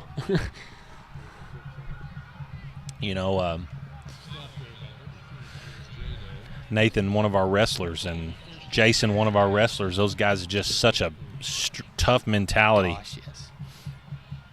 Hand off to number 21 again. No really where to go right there, really. Gets out across the 40-yard line to the 39. And clock running. And since you're talking about it, Coach, I mean, these guys, come wrestling season, you're going to hear probably all of their names in that state tournament. Well, 3 of them returning, Jason, Taylor, and Jordan Miller, all qualified for the state meet last year. Jordan Miller, his sophomore year, and Tater wasn't too far off, so looking for a big year out of them. Nice catch there by Gavin Williams, trying to cut it back out across the field. Need to get that thing north and south right there. Good for a first down. So the clock will stop at 38 seconds till the chains get set.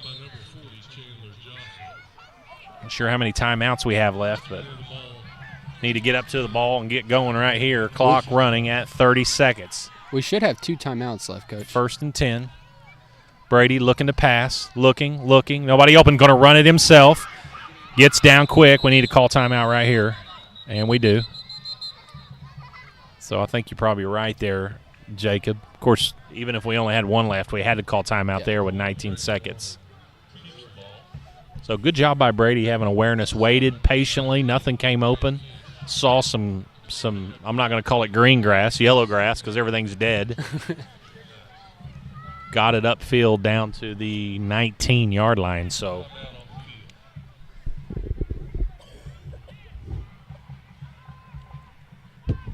once again, shout out to our camera guys getting some info and some feedback. Said that it's super easy to follow. So we'll go ahead and let them know during halftime.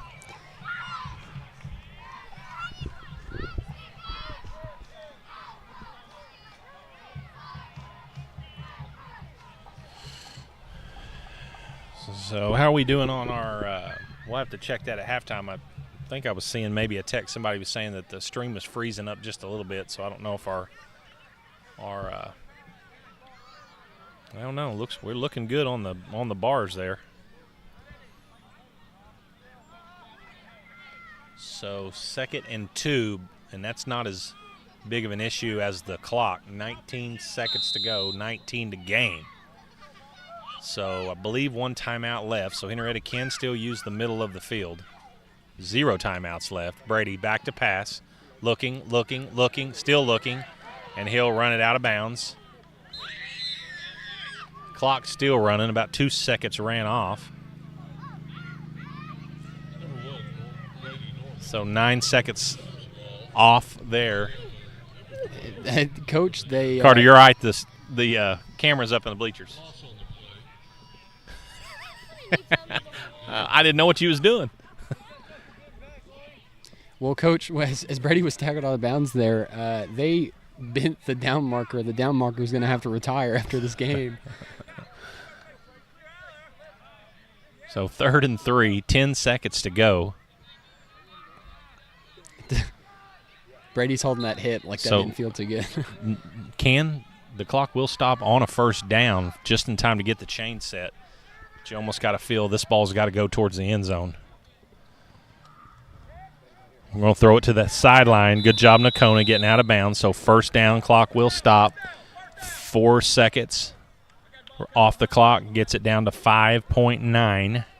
We'll call it 6. And what a great play there. I mean, an underclassman just having good field awareness and knowing that he needs to get out of bounds.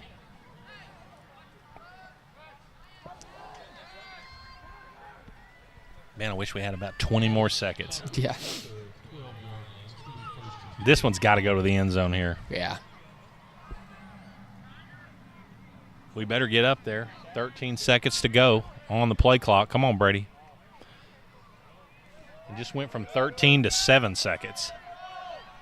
That's weird.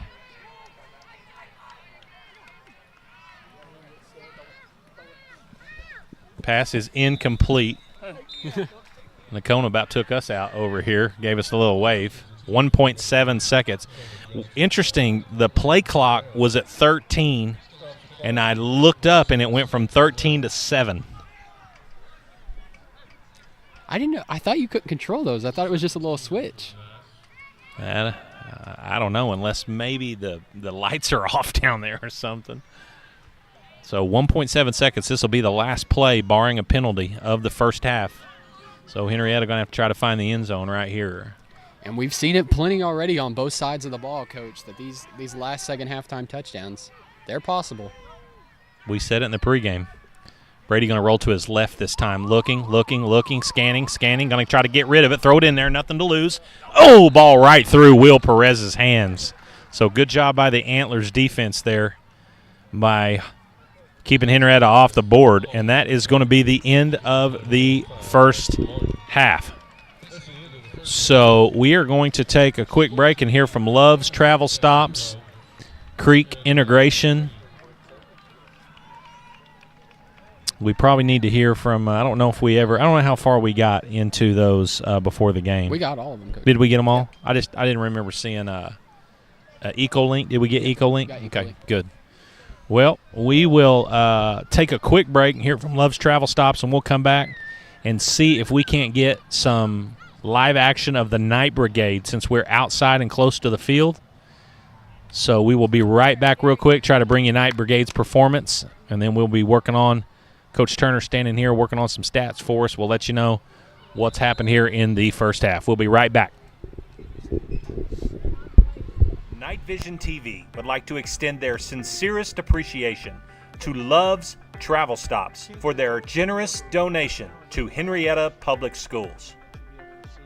You've got stats for the team, and you can switch to Antlers or us. And then over here, you can go to like leaders. So you can go to rushing, passing, receiving.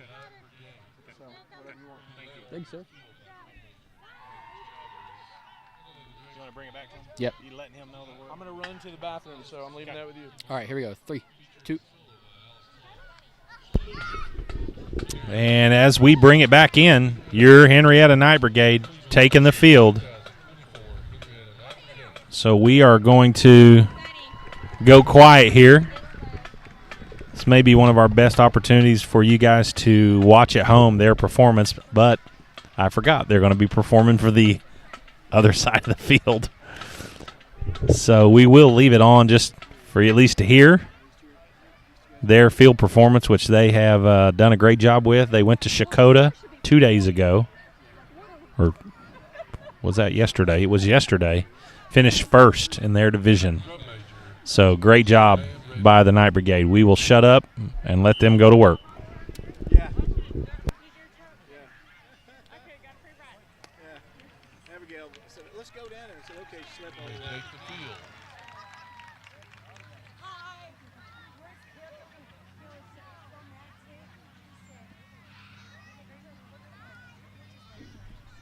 How's it going, Mr. Williams?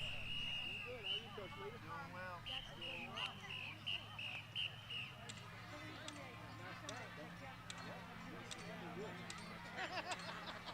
you finally retire yet? Or you still going?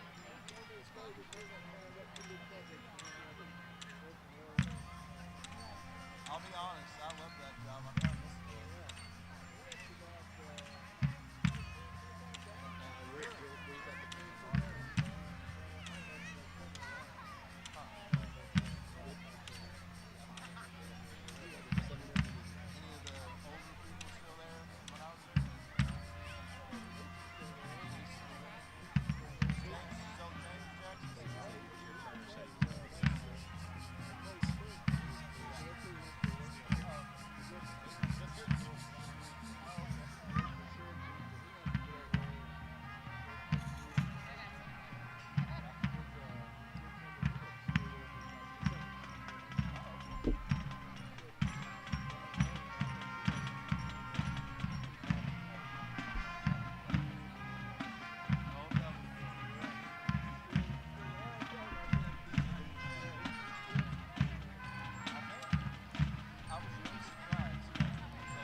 So we thought we were having sound come to you, but obviously we're not. So there's a lot of people walking and talking around us right now. So we're going to go ahead and go to commercial for a little bit, and we'll be back in just a bit. You're watching Night Vision TV.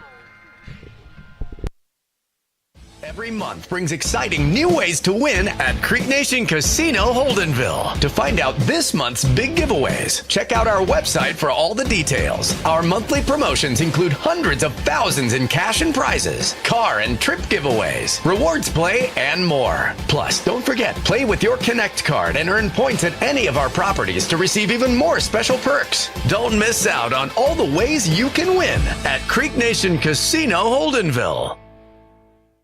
The Muskogee Creek Nation Reintegration, located in Henryetta, Oklahoma, offers adult reentry and at-risk youth services, as well as fiber optic technician training. The mission of reintegration is to enhance public safety through cultural program initiatives, to provide justice involving tribal citizens and at-risk youth with education and employment opportunities. Please contact our office at 918-549-2620 for more information. Mado.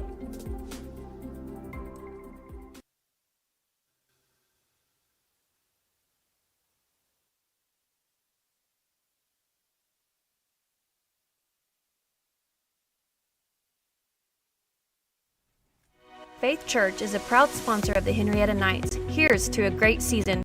And no matter what season of life you are in, Faith Church has something for you. We would like to invite you to join us in person at one of our weekly worship services.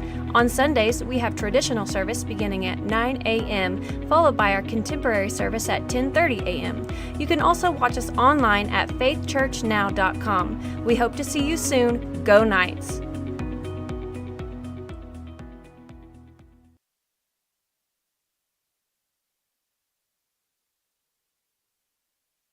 Henryetta Public Schools would like to thank Golden Pony Casino for their donation of our H-Town Proud Night bottled water sold in all of our Henryetta Night athletic concessions. The American Exchange Bank has been the pillar of this community since 1933. This bank has a great future. This is a very well capitalized bank, and we're proud of it.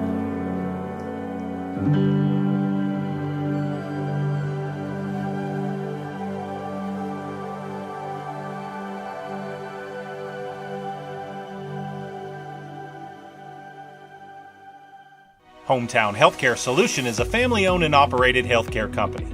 We're committed to providing affordable healthcare to our hometown folks and surrounding communities.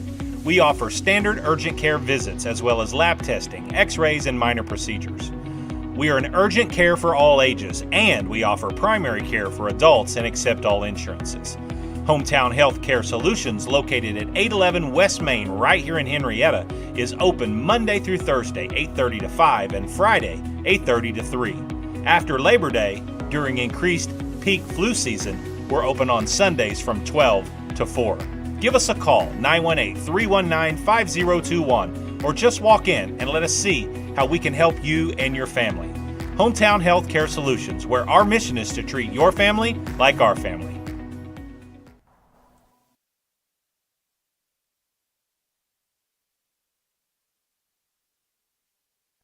Farm Bureau Insurance takes pride in providing the best coverage possible to our clients and neighbors.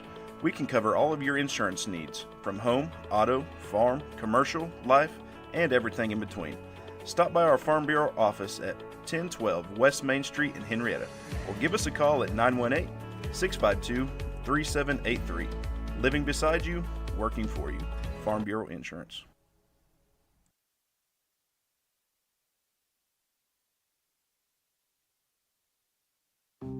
Digital Dilemmas presents. Oh, the Wi-Fi you'll have. A signal is a signal, no matter how small. So how come I can't connect to my Wi-Fi at all?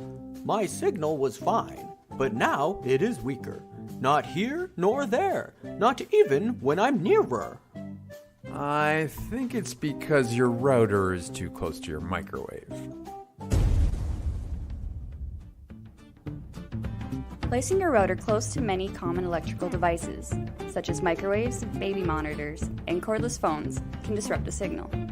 For stronger signal throughout your home, it's better to place your router away from other electronics, ideally in a central location. Stay tuned for more digital dilemmas. You are watching Night Vision TV, home of Henryetta Athletics, powered by Love Ford, right here in Henryetta.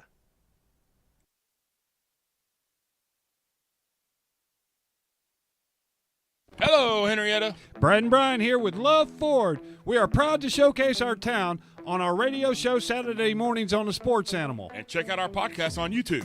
Brad, who's from Henryetta? 16-time world champion Jim Shoulders. Who else, Brad's from Henryetta? 3-time Super Bowl champion Troy Aikman. And your favorite actress from Henryetta, Brad? Miss Alice Ghostley. We have great deals, great service, and the Love 15 150. That's 15 years, 150,000-mile warranty on all new Fords, gas or diesel. And 7 years, 150,000 miles added on qualified pre-owns. So, Brian, the best place to buy a new car is Love Ford. Yep, right here in our town. Join us in supporting the Knights and come see us. Hey, don't forget me and Buddy. Never. Or visit iloveford.com. That's L-U-V, baby!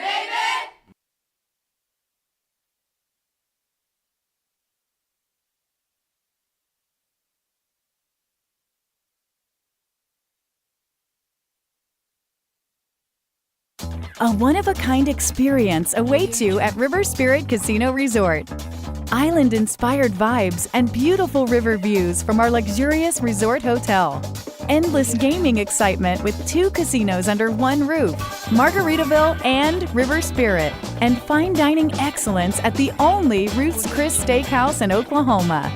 So many unforgettable experiences you won't find anywhere else. Only at River Spirit Casino Resort.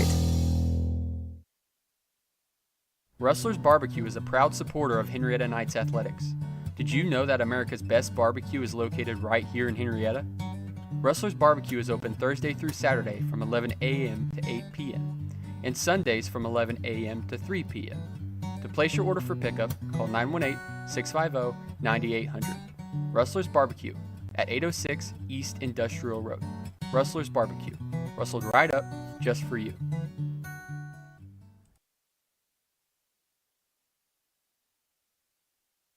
Principal Design is your school bond and storm shelter expert. As a full-service architecture firm, they specialize in K-12 education and county municipal facilities. From long-range master plans to safety and security, you can expect from your architect at Principal Design, or by calling them at 405-615-3454. That's 405-615-3454 for Principal Design.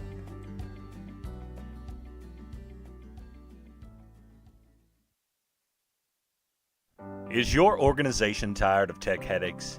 Let Shipman Consulting handle it.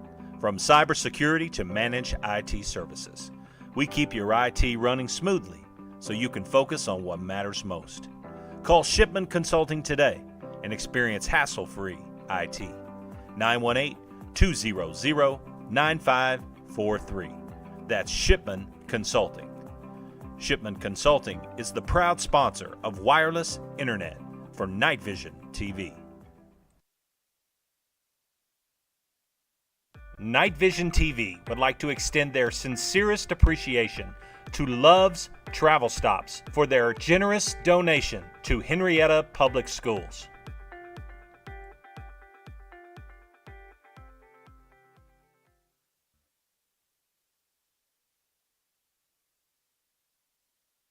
We watch Night Vision TV.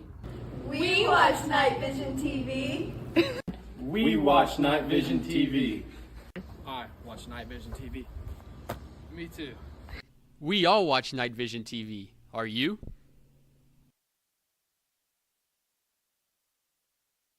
Every month brings exciting new ways to win at Creek Nation Casino Holdenville. To find out this month's big giveaways, check out our website for all the details. Our monthly promotions include hundreds of thousands in cash and prizes, car and trip giveaways, rewards play, and more. Plus, don't forget, play with your Connect card and earn points at any of our properties to receive even more special perks. Don't miss out on all the ways you can win at Creek Nation Casino Holdenville.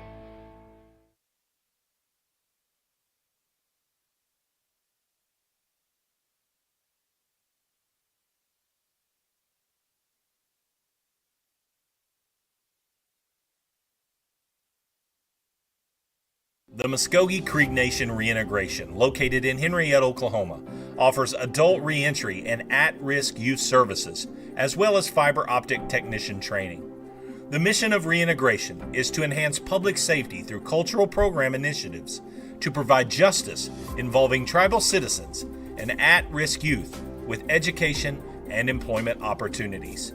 Please contact our office at 918-549-2620 for more information. Mado.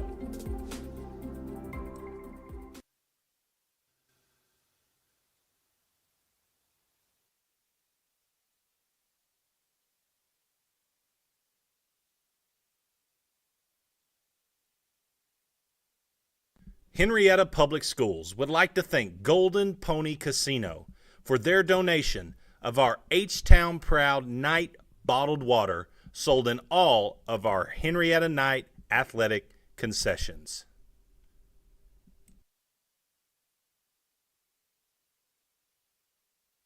The American Exchange Bank has been the pillar of this community since 1933. This bank has a great future. This is a very well capitalized bank, and we're proud of it.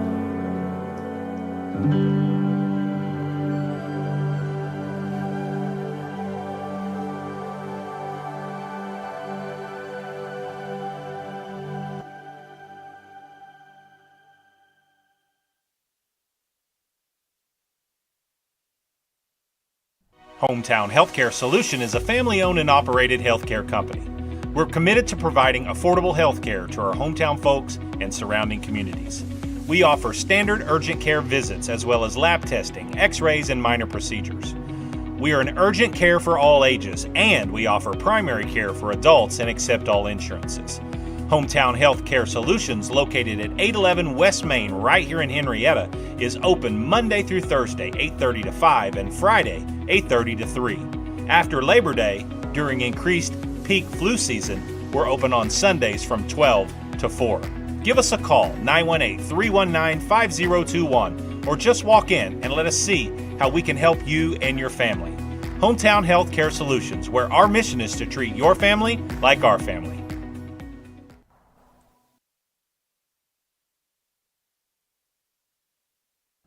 Farm Bureau Insurance takes pride in providing the best coverage possible to our clients and neighbors. We can cover all of your insurance needs, from home, auto, farm, commercial, life, and everything in between. Stop by our Farm Bureau office at 1012 West Main Street in Henryetta, or give us a call at 918-652-3783.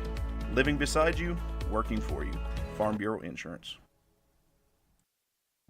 Digital Dilemmas presents The Coffee Connection. Did you hear about my neighbor Gladys? What about her? She got one of them new Wi-Fi routers. You know them fancy ones? Now my signal's weak. Can you believe it? You don't say.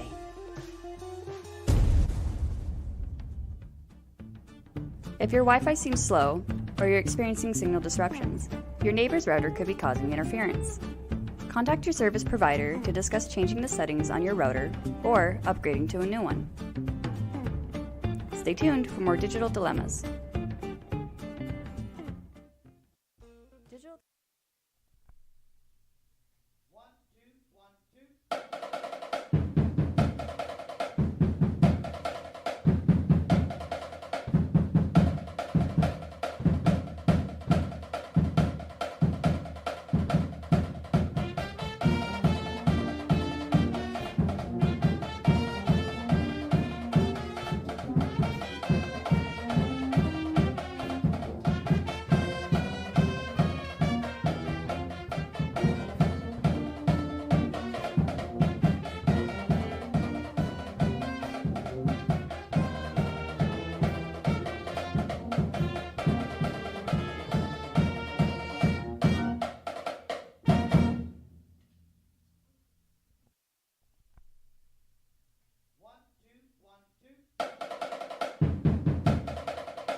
And welcome back to Antlers, Oklahoma.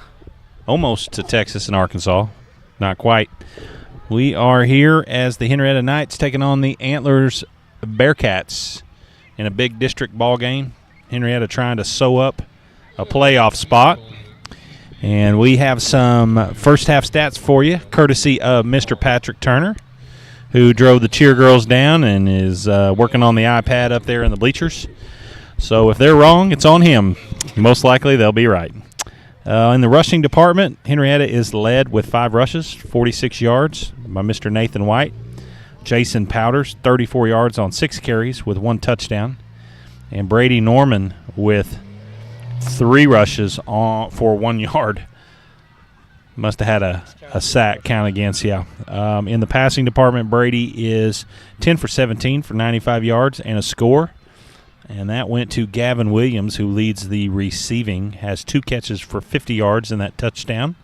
Will Perez, 4 for 15. Nathan White, 1 for 11. Nakona Johnson, 2 for 11. And Nathan Nail, 1 for 8 yards. Henryetta in the first half. See if I can go in here and find the scoring statistics. There.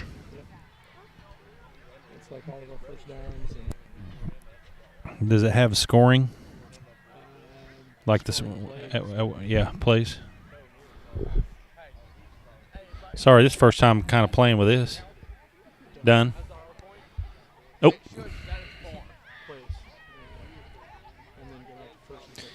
In the shoot, this is all of them. Yeah, I won't pick through all of those. Henryetta scored 2 times. Their first drive went straight down the field. Then that, I believe, 38-yard touchdown pass from, thank you, Coach, from Brady to Gavin. And then on Antlers trying to punt the ball there late in the second quarter, Henrietta's rush tackled the punter in the end zone for a safety. Henryetta had 2 drives get down inside the 10-yard line, ran out of time there at the end of the second quarter and turned the ball over on downs at the 4. So, Jacob, this score could look quite a bit different right now, but it doesn't. 15-0. Yeah, I mean, you look at the success of both teams, and, I mean, we've been pretty good when it comes to mistakes. We've caused some mistakes on the defensive side of the ball. We got a safety there at the end of the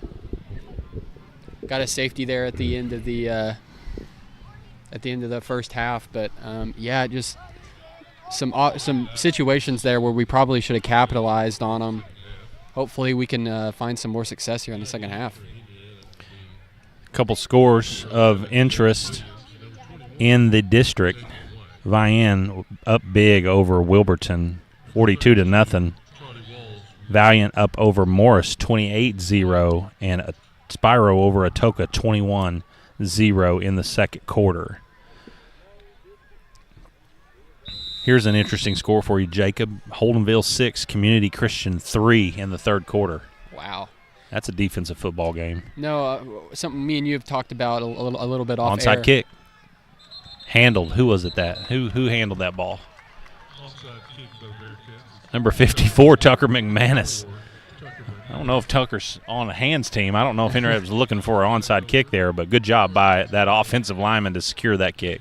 But, yeah, like I was saying, something we've talked a little bit off air is the possible playoff brackets. And if Henryetta can kind of stay on this track, they'd be on the top side of the bracket, which has some tests for sure. But that bottom side of the bracket, which contains both Holdenville and Community Christian, is not an easy route to get to the state championship or even the semis. So for sure, that's Wildcat formation to Jason. First carry, breaks 2 tackles, can't get away from the third one.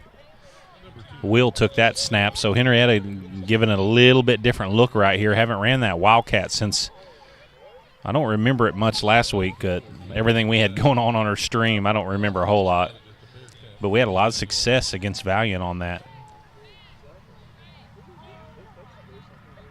So pick up a 4 on the play. Ball to 49. of Antlers. 2nd and 6. Wildcat again. Will keeps it.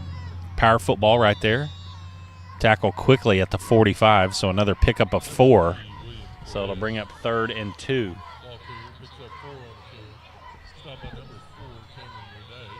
Down to the 45. So Henryetta been in a lot of 3rd and short, 2nd and short situations. Another big one here on this first. Hand off to Powders to the right side. He's hitting the backfield, and he's tackled for a loss. So we're not doing a very good job on the line of scrimmage on that right side, which is interesting. That's Jordan Miller's side of the ball. I'm not saying it's Jordan's guy, but that guy came right through the line to hit Jason in the backfield, and you don't see that happen very often. It's an interesting sign there to see Nathan, Brady, and Tater come in. Better go for it here. Try and draw them 4th and 4, probably. That's a good call there. I bet you that's what we try to do, but we'll probably try to go for it too. So nice call there, Jacob.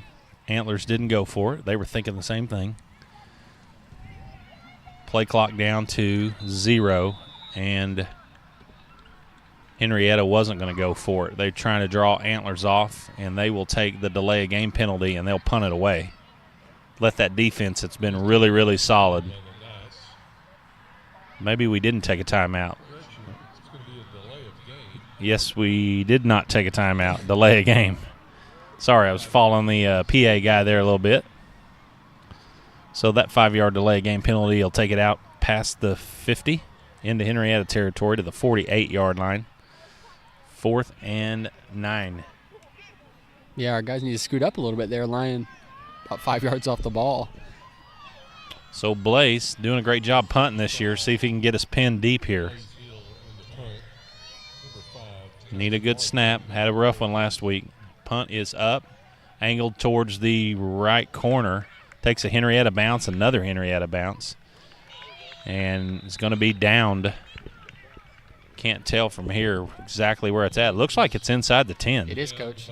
And that's one thing I've been really impressed with. I know he's had, kind of a shaky experience kicking those PATs, but I'll tell you what, he is a very, very talented punter, and the way he punts that ball, he's been getting some good bounces. Mr. Green, say hello to your son.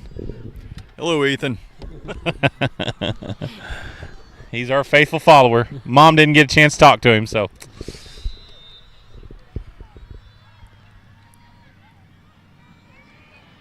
He'll love that.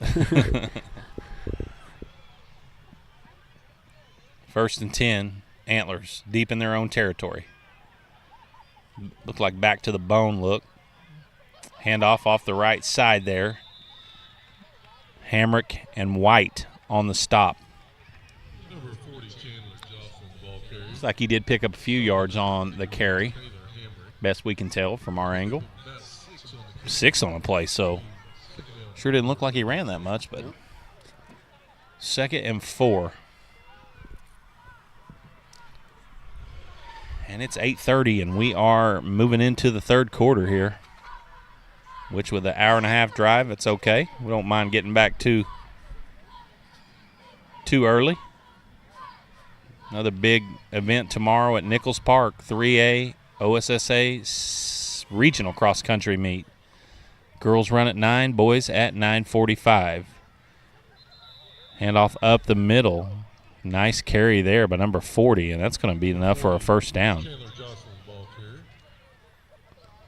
Ball out to the 20-yard line. So Antlers with a first down, kind of getting out of the shadow of their own goal line. Just kind of a ho-hum football game so far, Jacob. Not a lot of crazy excitement. No, I mean, it's hard when you've got such a long distance to travel for a game. I mean, it's hard. I mean, and we've seen it. I mean, the same thing happened in Wilburton. It's just kind of that groggy state. Hand off again, Bub Miller right there in the hole. But good job by that running back, keeping his legs turning. Still up. Henryetta trying to pile dudes on. Bub hit him right there in the hole. Bring up second down. Trying to 5 on the carry. So a lot of that was second effort because I know Bub hit him pretty quick. And I know the scoreboard doesn't show it. I mean, when you look at Henrietta's record, and there's going to be some teams across the state that have had their eye on Henrietta, they're going to look at this game and go, "Oh, they're not getting better by the week; they're getting worse." But this is not the case. I mean, Antlers game and Taylor Hamrick definitely met in the hole there and driving him back, so maybe a loss. They gave him the line of scrimmage. But yeah, like I said, the Antler scheme has definitely been to keep the ball in their hands. If they're not going to score, they're at least going to keep that clock running, so that way it's manageable. Kind sure. of like what we did at Beck's. So our defense has just got to be able to get a turnover on downs or have them punt the ball. Now here's the first opportunity in the third quarter, 3rd and 4. Watch for the offsides right here. Probably going to try to draw us off first. Nope. Snap, handoff to the fullback up the middle. There's Hamrick. Oh, no, running back is – the quarterback kept it. I think. I have no idea who has the football. But they are out with a big gain out to the 35, looks like. I think Taylor got fooled right there. It looked like he wrapped the guy up with no gain, and so it must have been a fake up the middle, and the quarterback kept it on the option to the left. And he had to have pitched it because he was running out there by himself without the football. So first down, Antlers. So they've got a little bit of a drive mounting here. Their first possession of the second half. And we're already halfway through it. Quarterback does keep that one, and he is hit way deep in the backfield by number 2, Jason Powders. So nice play there by the Henrietta defense to set the Antlers Bearcats back 7 yards behind the chains on first down. 2nd and 18.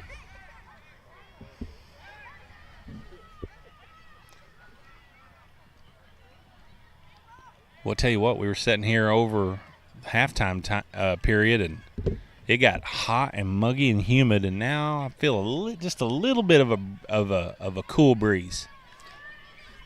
This is about that perfect weather. I mean, I'd take it cooler.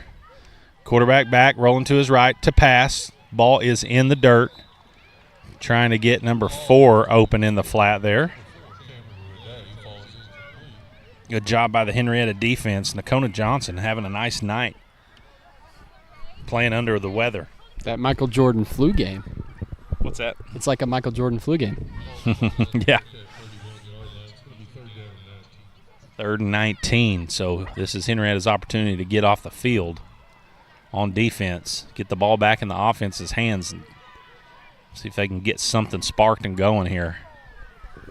But need to play gap sound and be aware of those receivers right here on 3rd and long. Quarterback in the gun. Back to pass quickly, slant. Good job by Nathan. Oh, my gosh, there's a flag on the play. I don't know if you got a replay on that or not, Jacob. Is it too late for it? I think they're going to call pass interference on Nady, and that's just – I don't know about that. Which still won't be enough for a first down, even if it is. They may have him on a hold, and if it's a hold, it will be an automatic first down. If you look up on your top right side of the screen there. See how he got his hand on him right there a little bit? Yeah, just a little bit. So they do mark off. It's not an automatic first down. It was 3rd and 19, so they marked off 15 yards. So it'll bring up 3rd and 4. So still with an opportunity to get them off the field right here. Antlers back in that 2-back formation. Running back keeps it, got room, crossed the 50. And right now, Antlers just beating us at the point of attack up front.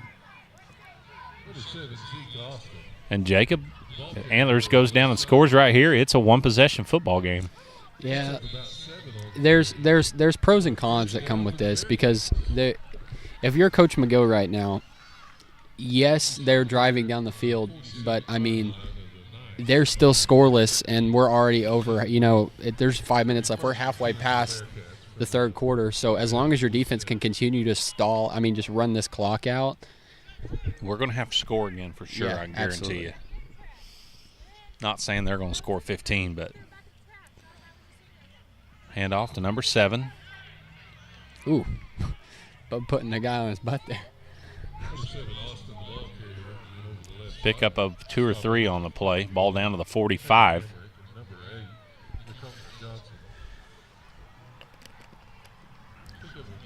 Apologize for a little bit of a delay there on the call. Just simply, I'm having a hard time seeing who's got the football and where they're at.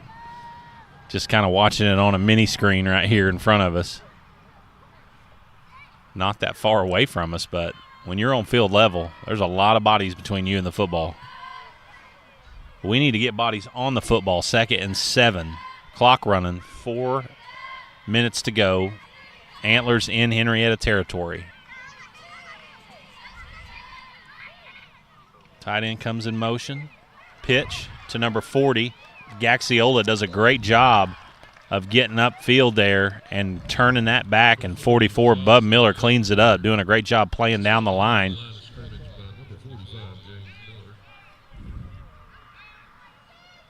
Some nice play there by Blake and Bub.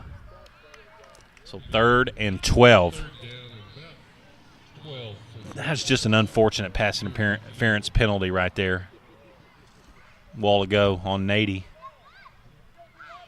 Kind of just maybe an illegal contact more than anything.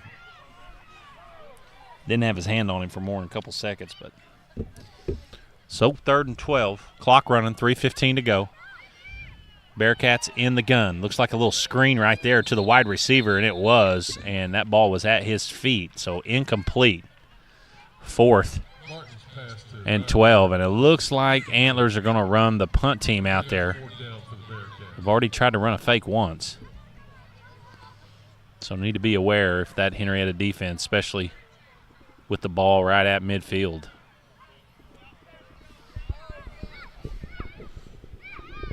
The clock stops on that incompletion. 3 minutes, 12 seconds to go. Gavin Williams back. Punt is up and away. Takes an Antlers bounce down inside the 20, almost just inside the 15 actually. So the Henryetta defense doing a good job there of slowing Antlers down and getting the ball back, and our offense needs to get back going up front, get the ball moving down the field in a positive way. Be interesting to see how we attack this offensive drive right here.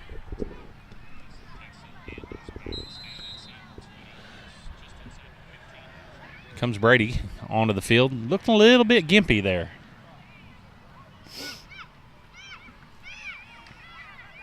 Everything okay there, Jacob? Yeah, so we're getting some choppy video right now. Our audio's coming through fine, but just not having as fast of upload speed. Yeah, we went down to 7 right there on the MPS. Handoff up the middle to Jason Powders. Check our hot spot here. We were at like 20. I got all bars on the cricket. Yeah, I'm just unsure here.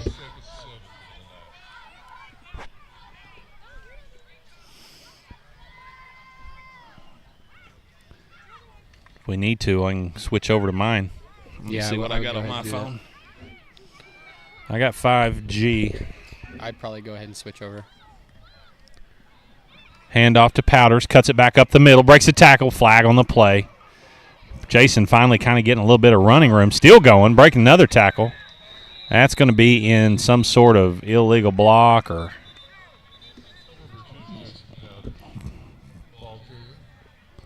see if I can get this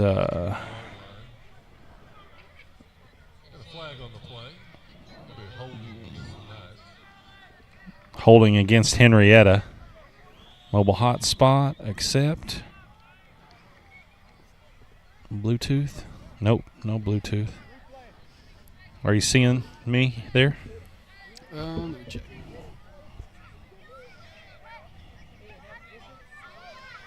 Mobile hotspot is on, so you should, if you do a search on it, you ought to be able to see it. That holding penalty backs Henryetta up. 2nd and long. 15 to be exact. Pass to Perez on that little bubble screen. He's hit quick. And he's going to get 2 or 3. And so got our stream coming back pretty solid there. Interesting how that can happen. Just all of a sudden it just goes super slow.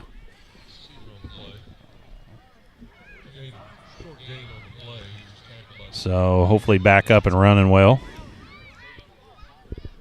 3rd and 13 for the Henryetta offense. So this is kind of in one of those spots here. Yes, you want to go score, but deep in your own territory, you don't want to make a big mistake and turn the ball over and give Antlers a short field. You run something fairly safe here.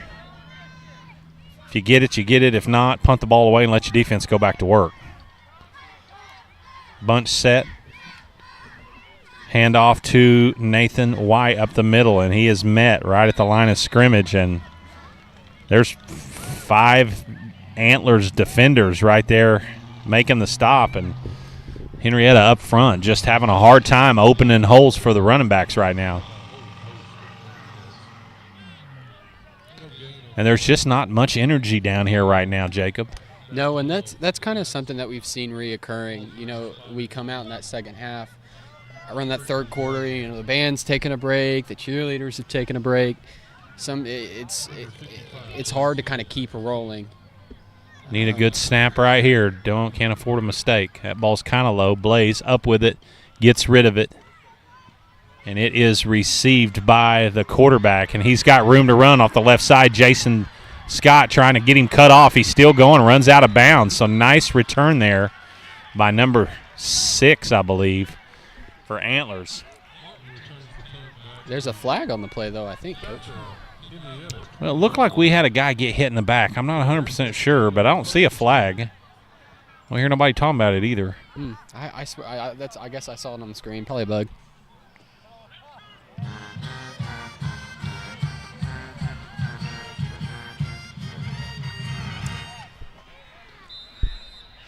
So here we go, 1st and 10. Deep into Henryetta territory is Antlers. Snap, handoff up the middle. There's Jordan Miller. Meets the ball carrier pretty much as he got the football. Loss on the play. And we are going to kick this thing down into the 4th quarter with 13 seconds and counting. Loss of 1 on the play.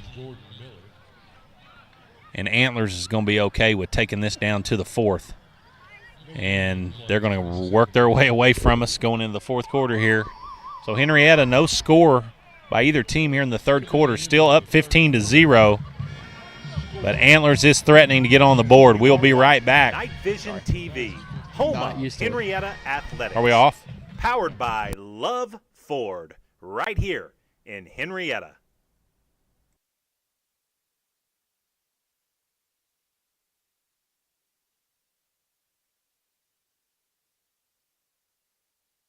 A one-of-a-kind experience awaits you at River Spirit Casino Resort. Island-inspired vibes and beautiful river views from our luxurious resort hotel. Endless gaming excitement with 2 casinos under one roof, Margaritaville and River Spirit.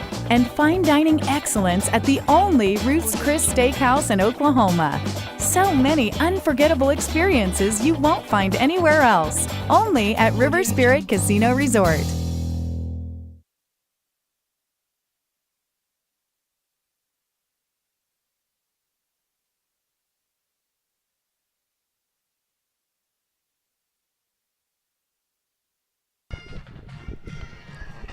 And welcome back as that Henryetta defense walks back out onto the field to start the 4th quarter here. Antlers with the ball at the Henryetta 21, 2nd and 11.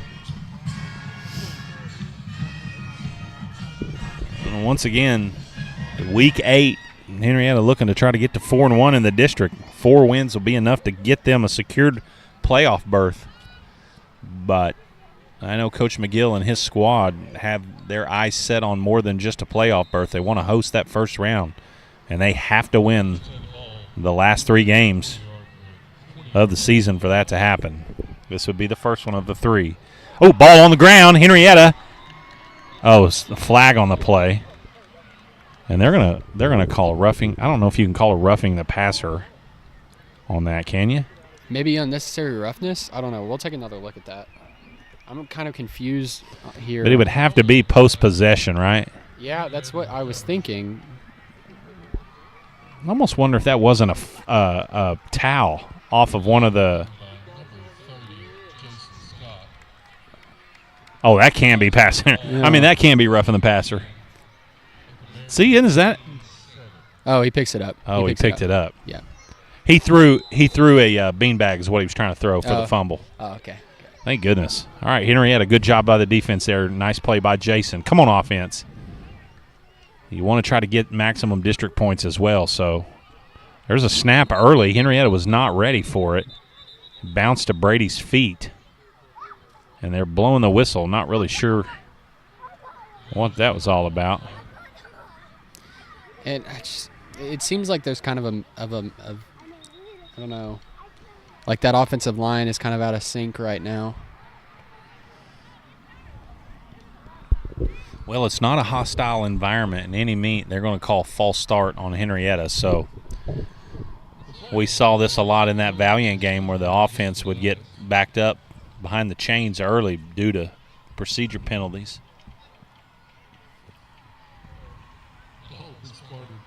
At their own 21-yard line. It's going to be first down still, 15 for the Knights. First and 15 from the 21. 11:54 to go here in the ball game. Norman in the gun. Williams in motion. More motion by Gaxiola and Bub Miller. Hand off to Nathan White over the left side. Tackled. Minimal gain there on first down.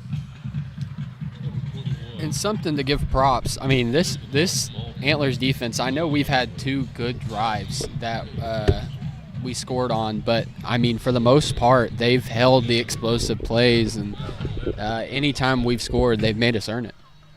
Yeah, hadn't been much open in the passing game. We've tried it in the first half, but when you're up 15-0 in the fourth quarter, you want that clock to keep churning. I know you want to win by a decent margin, but at this point, 3 wins is 3 wins. Yeah.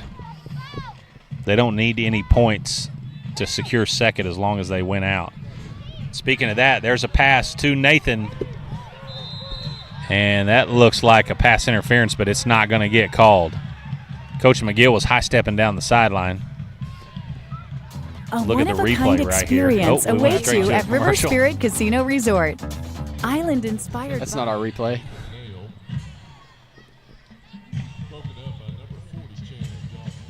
Having some technical difficulties here. Here we go. So you see play action. Nathan has 2 steps on his man. Ball's just kind of underthrown a little bit. And, I don't know. I don't know that there was that much contact, but the defender did not turn around to find the football and just kind of was face guarding 80. So I'm okay with that not being a pass interference. Pass to Will up the middle, makes a guy miss. Still going. Nice tackle there. Thought I saw a flag on the play early, but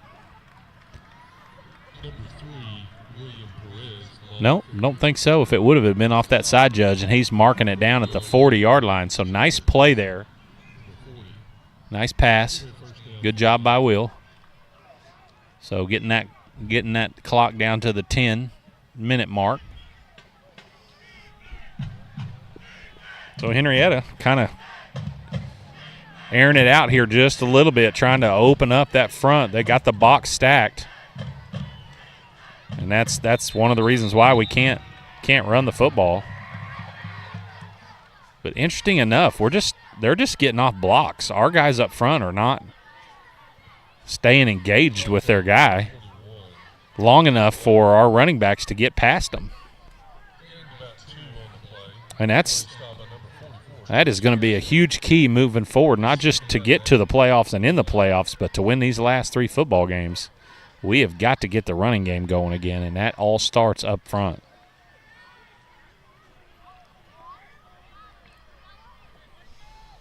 So Henryetta taking that play clock down inside of 5 seconds every time, running as much clock off as they can. Snap to Brady. Jason trying to bounce it outside. Gets a block right there. Here we go. Jason got room. Look out. Trying to outrun the guy. He's got an angle on him. Cuts back. Big cut back right there. And he's tackled at the 2-yard line. And it was just a matter of time. And Jason looks a little bit slow to get up. Hopefully you're just tired there, buddy. He hit that ground hard. You heard it from here. Well, and he tried to do a little stop move and stiff arm him across, but he had those guys give Antlers credit for chasing him down there, because if they don't, he makes that guy miss and walks into the end zone. So first and goal from the 3.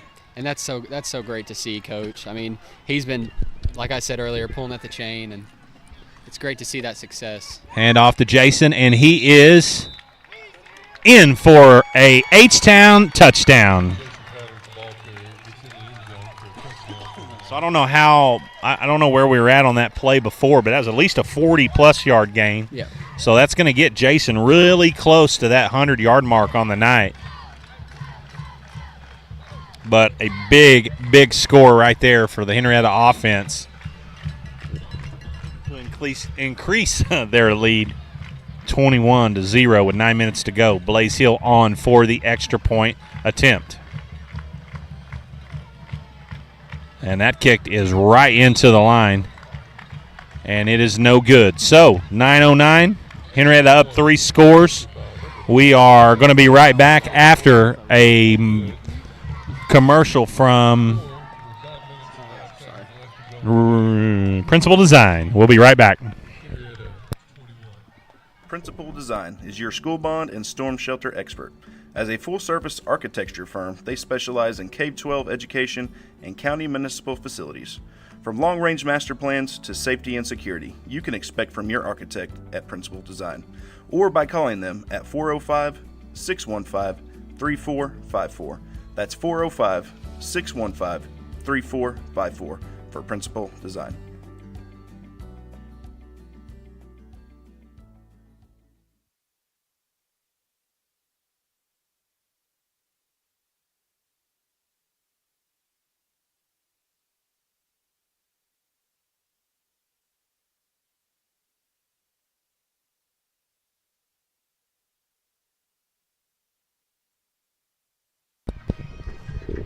And we are back here in Antlers, and the Night Brigade's playing Thriller, baby.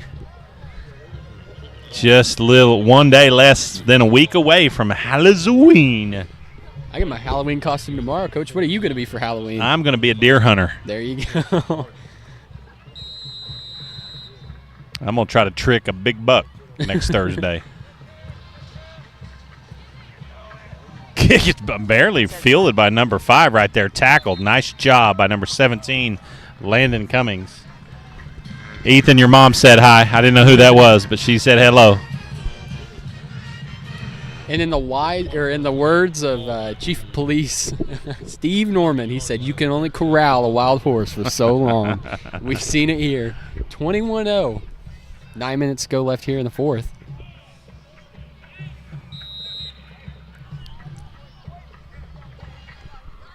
There was a big upset brewing in Class 2A earlier. I'm going to go check the score. Keys, who's 1-5, was up on Adair, who is 6-0 and ranked. And it's turned. Adair leads 32-14. Never mind. Somebody got chewed out at halftime.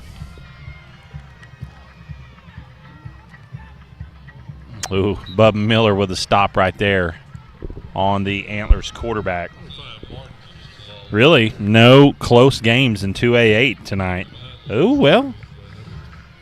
Spyro up 28-14 over Atoka, so Atoka's made that a football game. That 6-3 score, Holdenville over Community Christian, has turned in 14-3 Holdenville.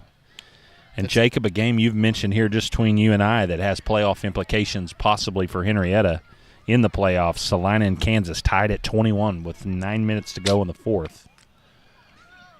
Oh, ball on the ground. Quarterback was trying to bring it back to pass and just lost control of it. Looked like he hit his lineman. Landon right there, and there is a flag on the play.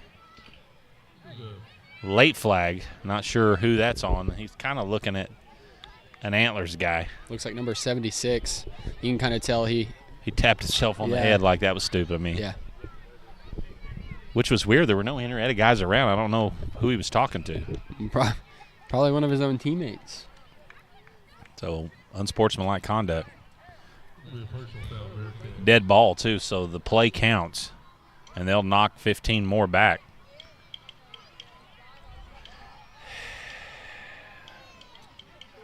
So, third and even longer now. Be nice for Henryetta to get the ball back, maybe go punch it in one more time and make it look like we was comfortably ahead the whole time. And we kind of have been, but third and 11. Actually, way more than 11. They got 11 on the clock. New quarterback in. Throws it.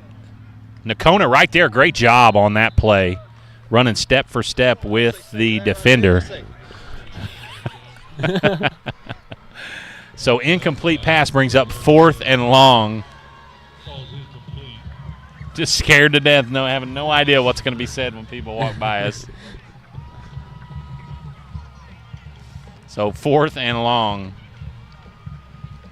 Clock stops on that, so a little bit of a break there for the Henryetta offense, giving them some more seconds here. Punt. Oh! Hader was right there if he'd have just laid out for it. Good job by Gavin to cover that ball up. Came up and just possessed it, keeping the ball in Henrietta's favor all the way down to the 35. Got a little tip from our spotter back home in Colton, Oklahoma, saying that unsportsmanlike was on the quarterback slamming the ball on the ground after he got sacked.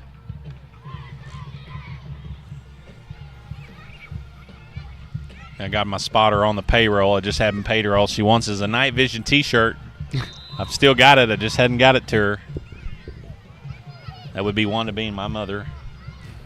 Appreciate Mom and Dad watching. First down, pass goes to Will. Gets through the first guy. Trying to go to the races. Look out, Will. Still going. Nice move, spin move. Look out. Touchdown, Henryetta. Wow. Replay time on that there, Jacob. Will hit what's the button on the football game you play that's a spin move? It'd be B, circle, spin move. Spin move right here. Watch. Quick pass right there. Does a good job making that guy miss. Now he's going to go. Breaks the tackle there. Zip. Right there. Boom.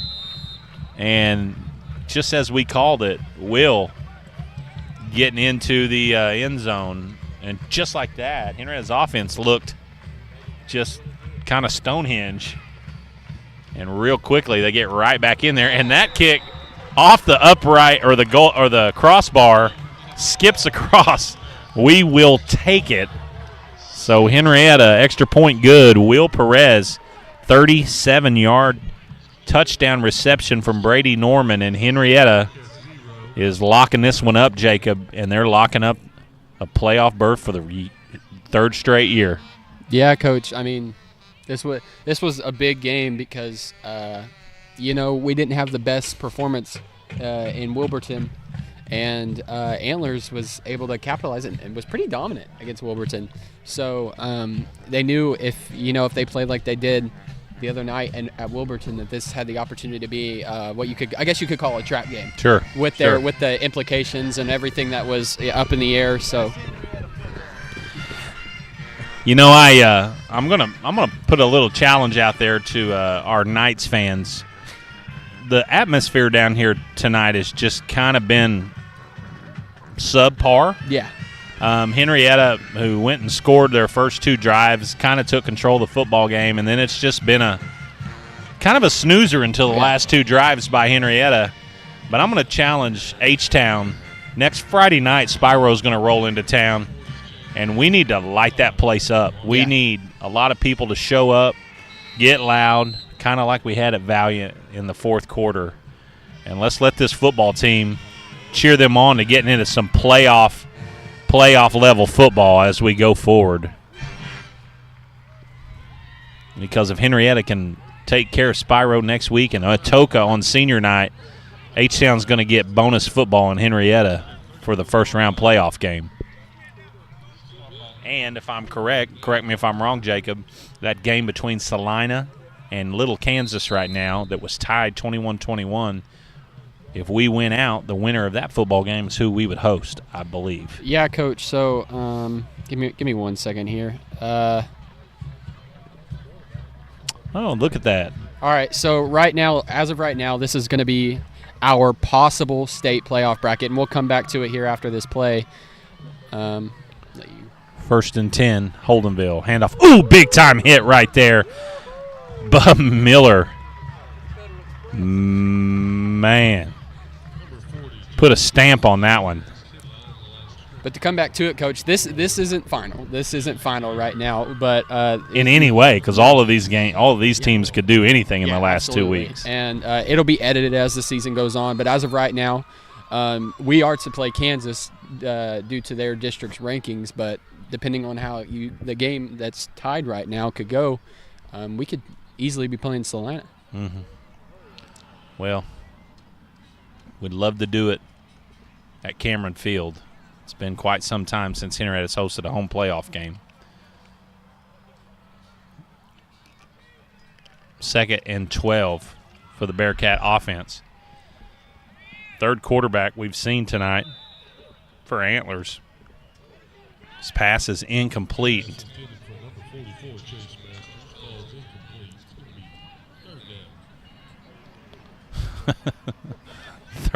Third down. I just got a kick out of the official there.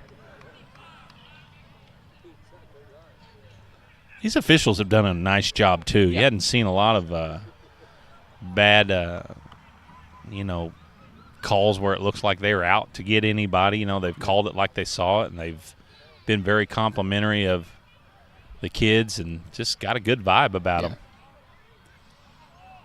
It's a controlled atmosphere, which is hard to do in high school sports. Sure. Number 13, quarterback keeper, off the right side, does get across the line of scrimmage before he's hit by a whole bunch of Knights. Hamrick and Miller, Jordan Miller, right there close. Got a siren going off over here to my right. I don't even know. I didn't even see it. But anyway, stop, 4th and 10. Antlers going to punt. And I suspect you're going to see Henrietta's JV offense come onto the field. Maybe, maybe not. Punt first. Gavin backing up. Oh, he drops it. Picks it up. Man, there's a tough job being a punt returner, especially when dudes are running right up on you. I could not do that. No. Bread basket. Yeah. And when it's not got a nice little spiral, when it's spinning like 42 different directions when it's coming down, you don't really know how to let that thing get you. That one kind of got Gavin right there on the shoulder pad, and luckily that thing bounced right back up to him.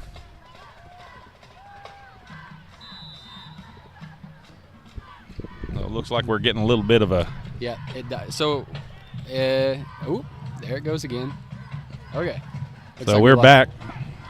Hang on, baby. 6 more minutes. Look out. Jason Powder's trying to add to that rushing total. So there's your answer. Henryetta not going to the JV offense. 6 minutes to go. So had a little bleachers. We appreciate Mav and Isaac doing a good job up there tonight. They're probably changing out the battery. Well, there it goes again. That's probably that's what it is. The battery. So does this just become a radio broadcast right now? As of right now, it's a radio broadcast. Jason Powders up the middle. Picks up 3 on the play. I don't really know. Mav doesn't look like he's doing anything other than watching the game. He probably is unaware. It's all right though. That's okay. Still 28-0 here. 6 minutes to go. This game's pretty much already been decided. Henryetta going to let the play clock run down to 20 inside of 5 seconds. Jacob trying to get Mav and them back up and running, even though clock getting down inside of 5 minutes. Jacob going to go up there and help them try to get the end of the ball game here on video. Handoff to Nathan White. Nice hole right there. I'll give Antlers credit. Still playing really, really hard. Second down carry right there from Nathan. Without watching it on my screen, I'm just kind of guessing here, but it was a good carry there. Picks up 7 on the play, so 2nd and 4.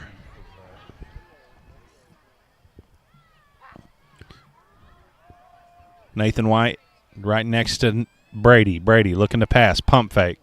Looking long. He's got Gavin wide open. Gavin Williams catches it, and he's tackled at the 8-yard line. And so nice job there by the Knight offense. Brady with a little pump fake, and Gavin just a little stop-and-go route. Gavin had a big night. That's going to take him probably over 100 yards receiving. And Henryetta with the football down inside the 10-yard line. 1st and goal from the 8. 3 minutes, 58 seconds to go, becoming a radio broadcaster here. So just hang with me here. We may be able to get your picture back up in just a few. Jacob and Mav working on it right now. Still working. There it comes. Just move the camera, boys. Brady, play action to number 30, Jason Scott. Made a nice move to make the first guy miss. And he picks up, looks like 4 on the play. So we'll call it 6 on the play. Gets the ball all the way down to the 2-yard line. And there we are. Bringing you back. Good job, fellas, up there. Luckily, we had a couple extra batteries there. That's what happened. Our wireless cam battery went down. So back up and running. 3 minutes to go, as you see there in your screen. 3:06. 2nd and goal from the 2. And what was a 15-0 game, just what seemed like, well, technically 7-8 minutes ago. Henryetta trying to go up by 30 or more, and there is the handoff up the middle, and it is in for a touchdown. Number 21, Nathan White. And 3 quick scores for that Henryetta offense. And now Jacob on the score to look. Looks like Henryetta handled business early and often, but we know it was a late surge that separated us here tonight. Well, good job on the camera, by the way. Thank you. Well, I have an apology. I gotta make sure I give to Gavin. What a great catch there, great route, great throw there by Brady. Yeah, he's not gonna be happy that that's not on camera. But I did call it. That's what huddle's for. That's true. Kick is wide to the right. So 34-0, 2:47 to go in the game. Henryetta down here in southeast Oklahoma going to pick up win number 6 on the year and number 4 in district play. We'll just go ahead and keep it here, Jacob. Okay. And just looking at the weather forecast a little bit, Jacob, next week, November 1st, going to be a cool Friday. It's going to feel like football weather. And it's going to be a big-time atmosphere in Cameron Field. Yeah, this is our last time we'll have to travel for if we can handle business, 3 weeks. So good. Yeah, we'll be a little bit spoiled. We've been just kind of like putting these streams together with duct tape, pretty much. But that'll be nice to be home. Yep, in our home press box, high-speed internet. We do want to thank Shipman Consulting for providing us with Cricket Wireless for most of tonight's broadcast until for some reason it kind of went down. So now we thank Coach Bean's U.S. Cellular that's finishing us off. Looks like we've lost maybe a little bit of focus. Now it looks better now that we got in there. Get that back. That's all right. So Blaze to kick off, 2:47. Kick goes to number 5. Out of bounds. Nice job by the Henryetta kick coverage team.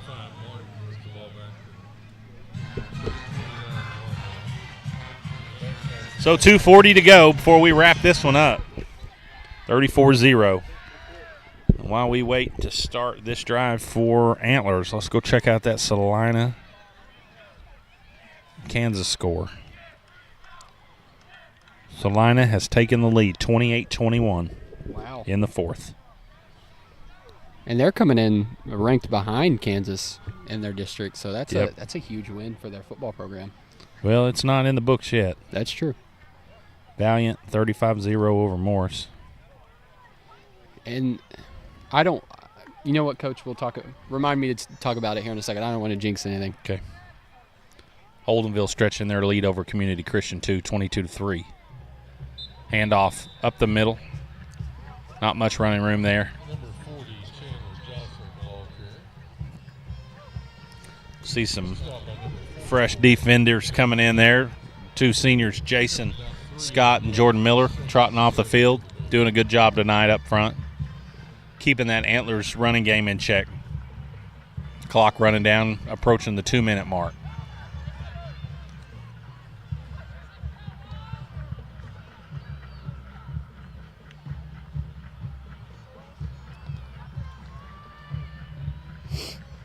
Two minutes to go, second down and 7. Another different, oh no, number 13, Sarsay. I thought that was another different quarterback. He's being slung around by Bub Miller. Bub flying around a little bit here in the fourth quarter on defense. Picked up 1 on the play, so bring up 3rd and 6. Clock running down, 1:35 to go.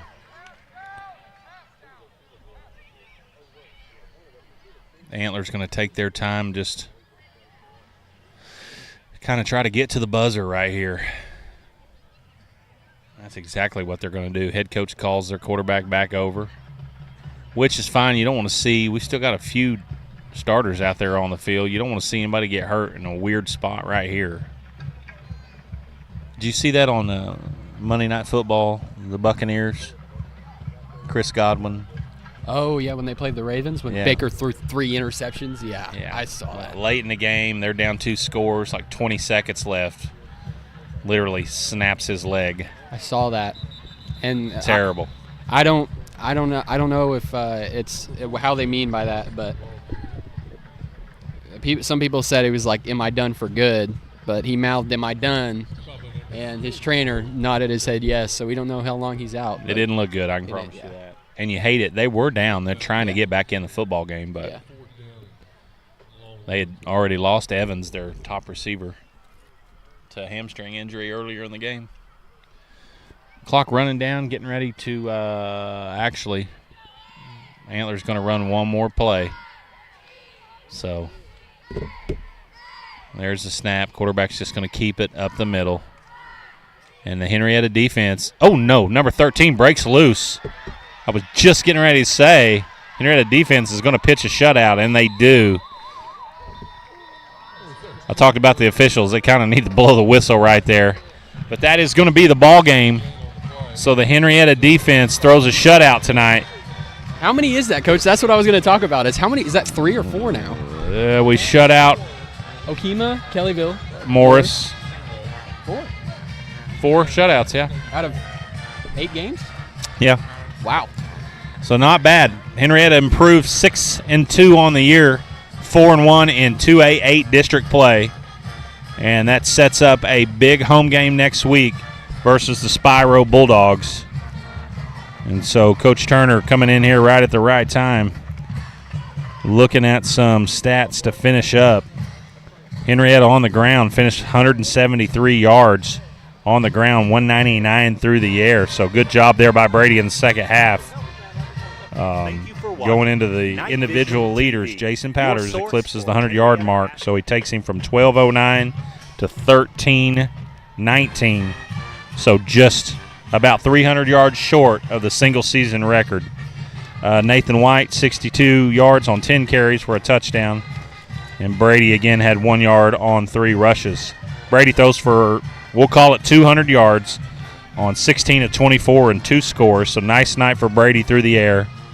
Gavin Williams, big night, 91 yards on 3 catches, 1 touchdown. Will Perez, 72 yards with a big score right there at the end of the fourth quarter. Nathan White, 11 receiving yards. Nakona Johnson, 11. Nathan Nail, 8. And Jason Scott, 6. So Henryetta wins it 34-0 over the Antlers Bearcats. And that is going to wrap up our Southeastern Oklahoma broadcast. That we made it, buddy. We did, talked Coach. about it all the way down. Yeah, What's your final thoughts? Man, I thought everything went good. I thought, the wireless cameras and the transmitters went good. We had some scenes that kind of popped up there that I was trying to do different stuff with. And but other than that, for the most part, our connection was good. Thank the man above. Yep. Appreciate you, Jacob, for always working hard to get us going. Appreciate Mav and Isaac for working hard in the bleachers. We appreciate all you guys watching here on Night Vision TV. We will be back next Friday night at Cameron Field as they host the Spyro Bulldogs. One more shout-out tomorrow morning, 9 a.m., Nichols Park in Henryetta. Your Henryetta Cross Country in the 3A Girls Regional at 9 a.m., boys 9:45 in the 3A Boys Regional. And our teams are going to battle their butt off tomorrow in that meet to try to get to the state meet next week in Edmond. So get out and watch our cross-country kids run. We appreciate everything you guys have done to support us. We will see you next Friday night back home in H-Town. You guys have a great weekend. We're out. Thank you for watching Night Vision TV, your source for Henryetta athletics, powered by Love Ford.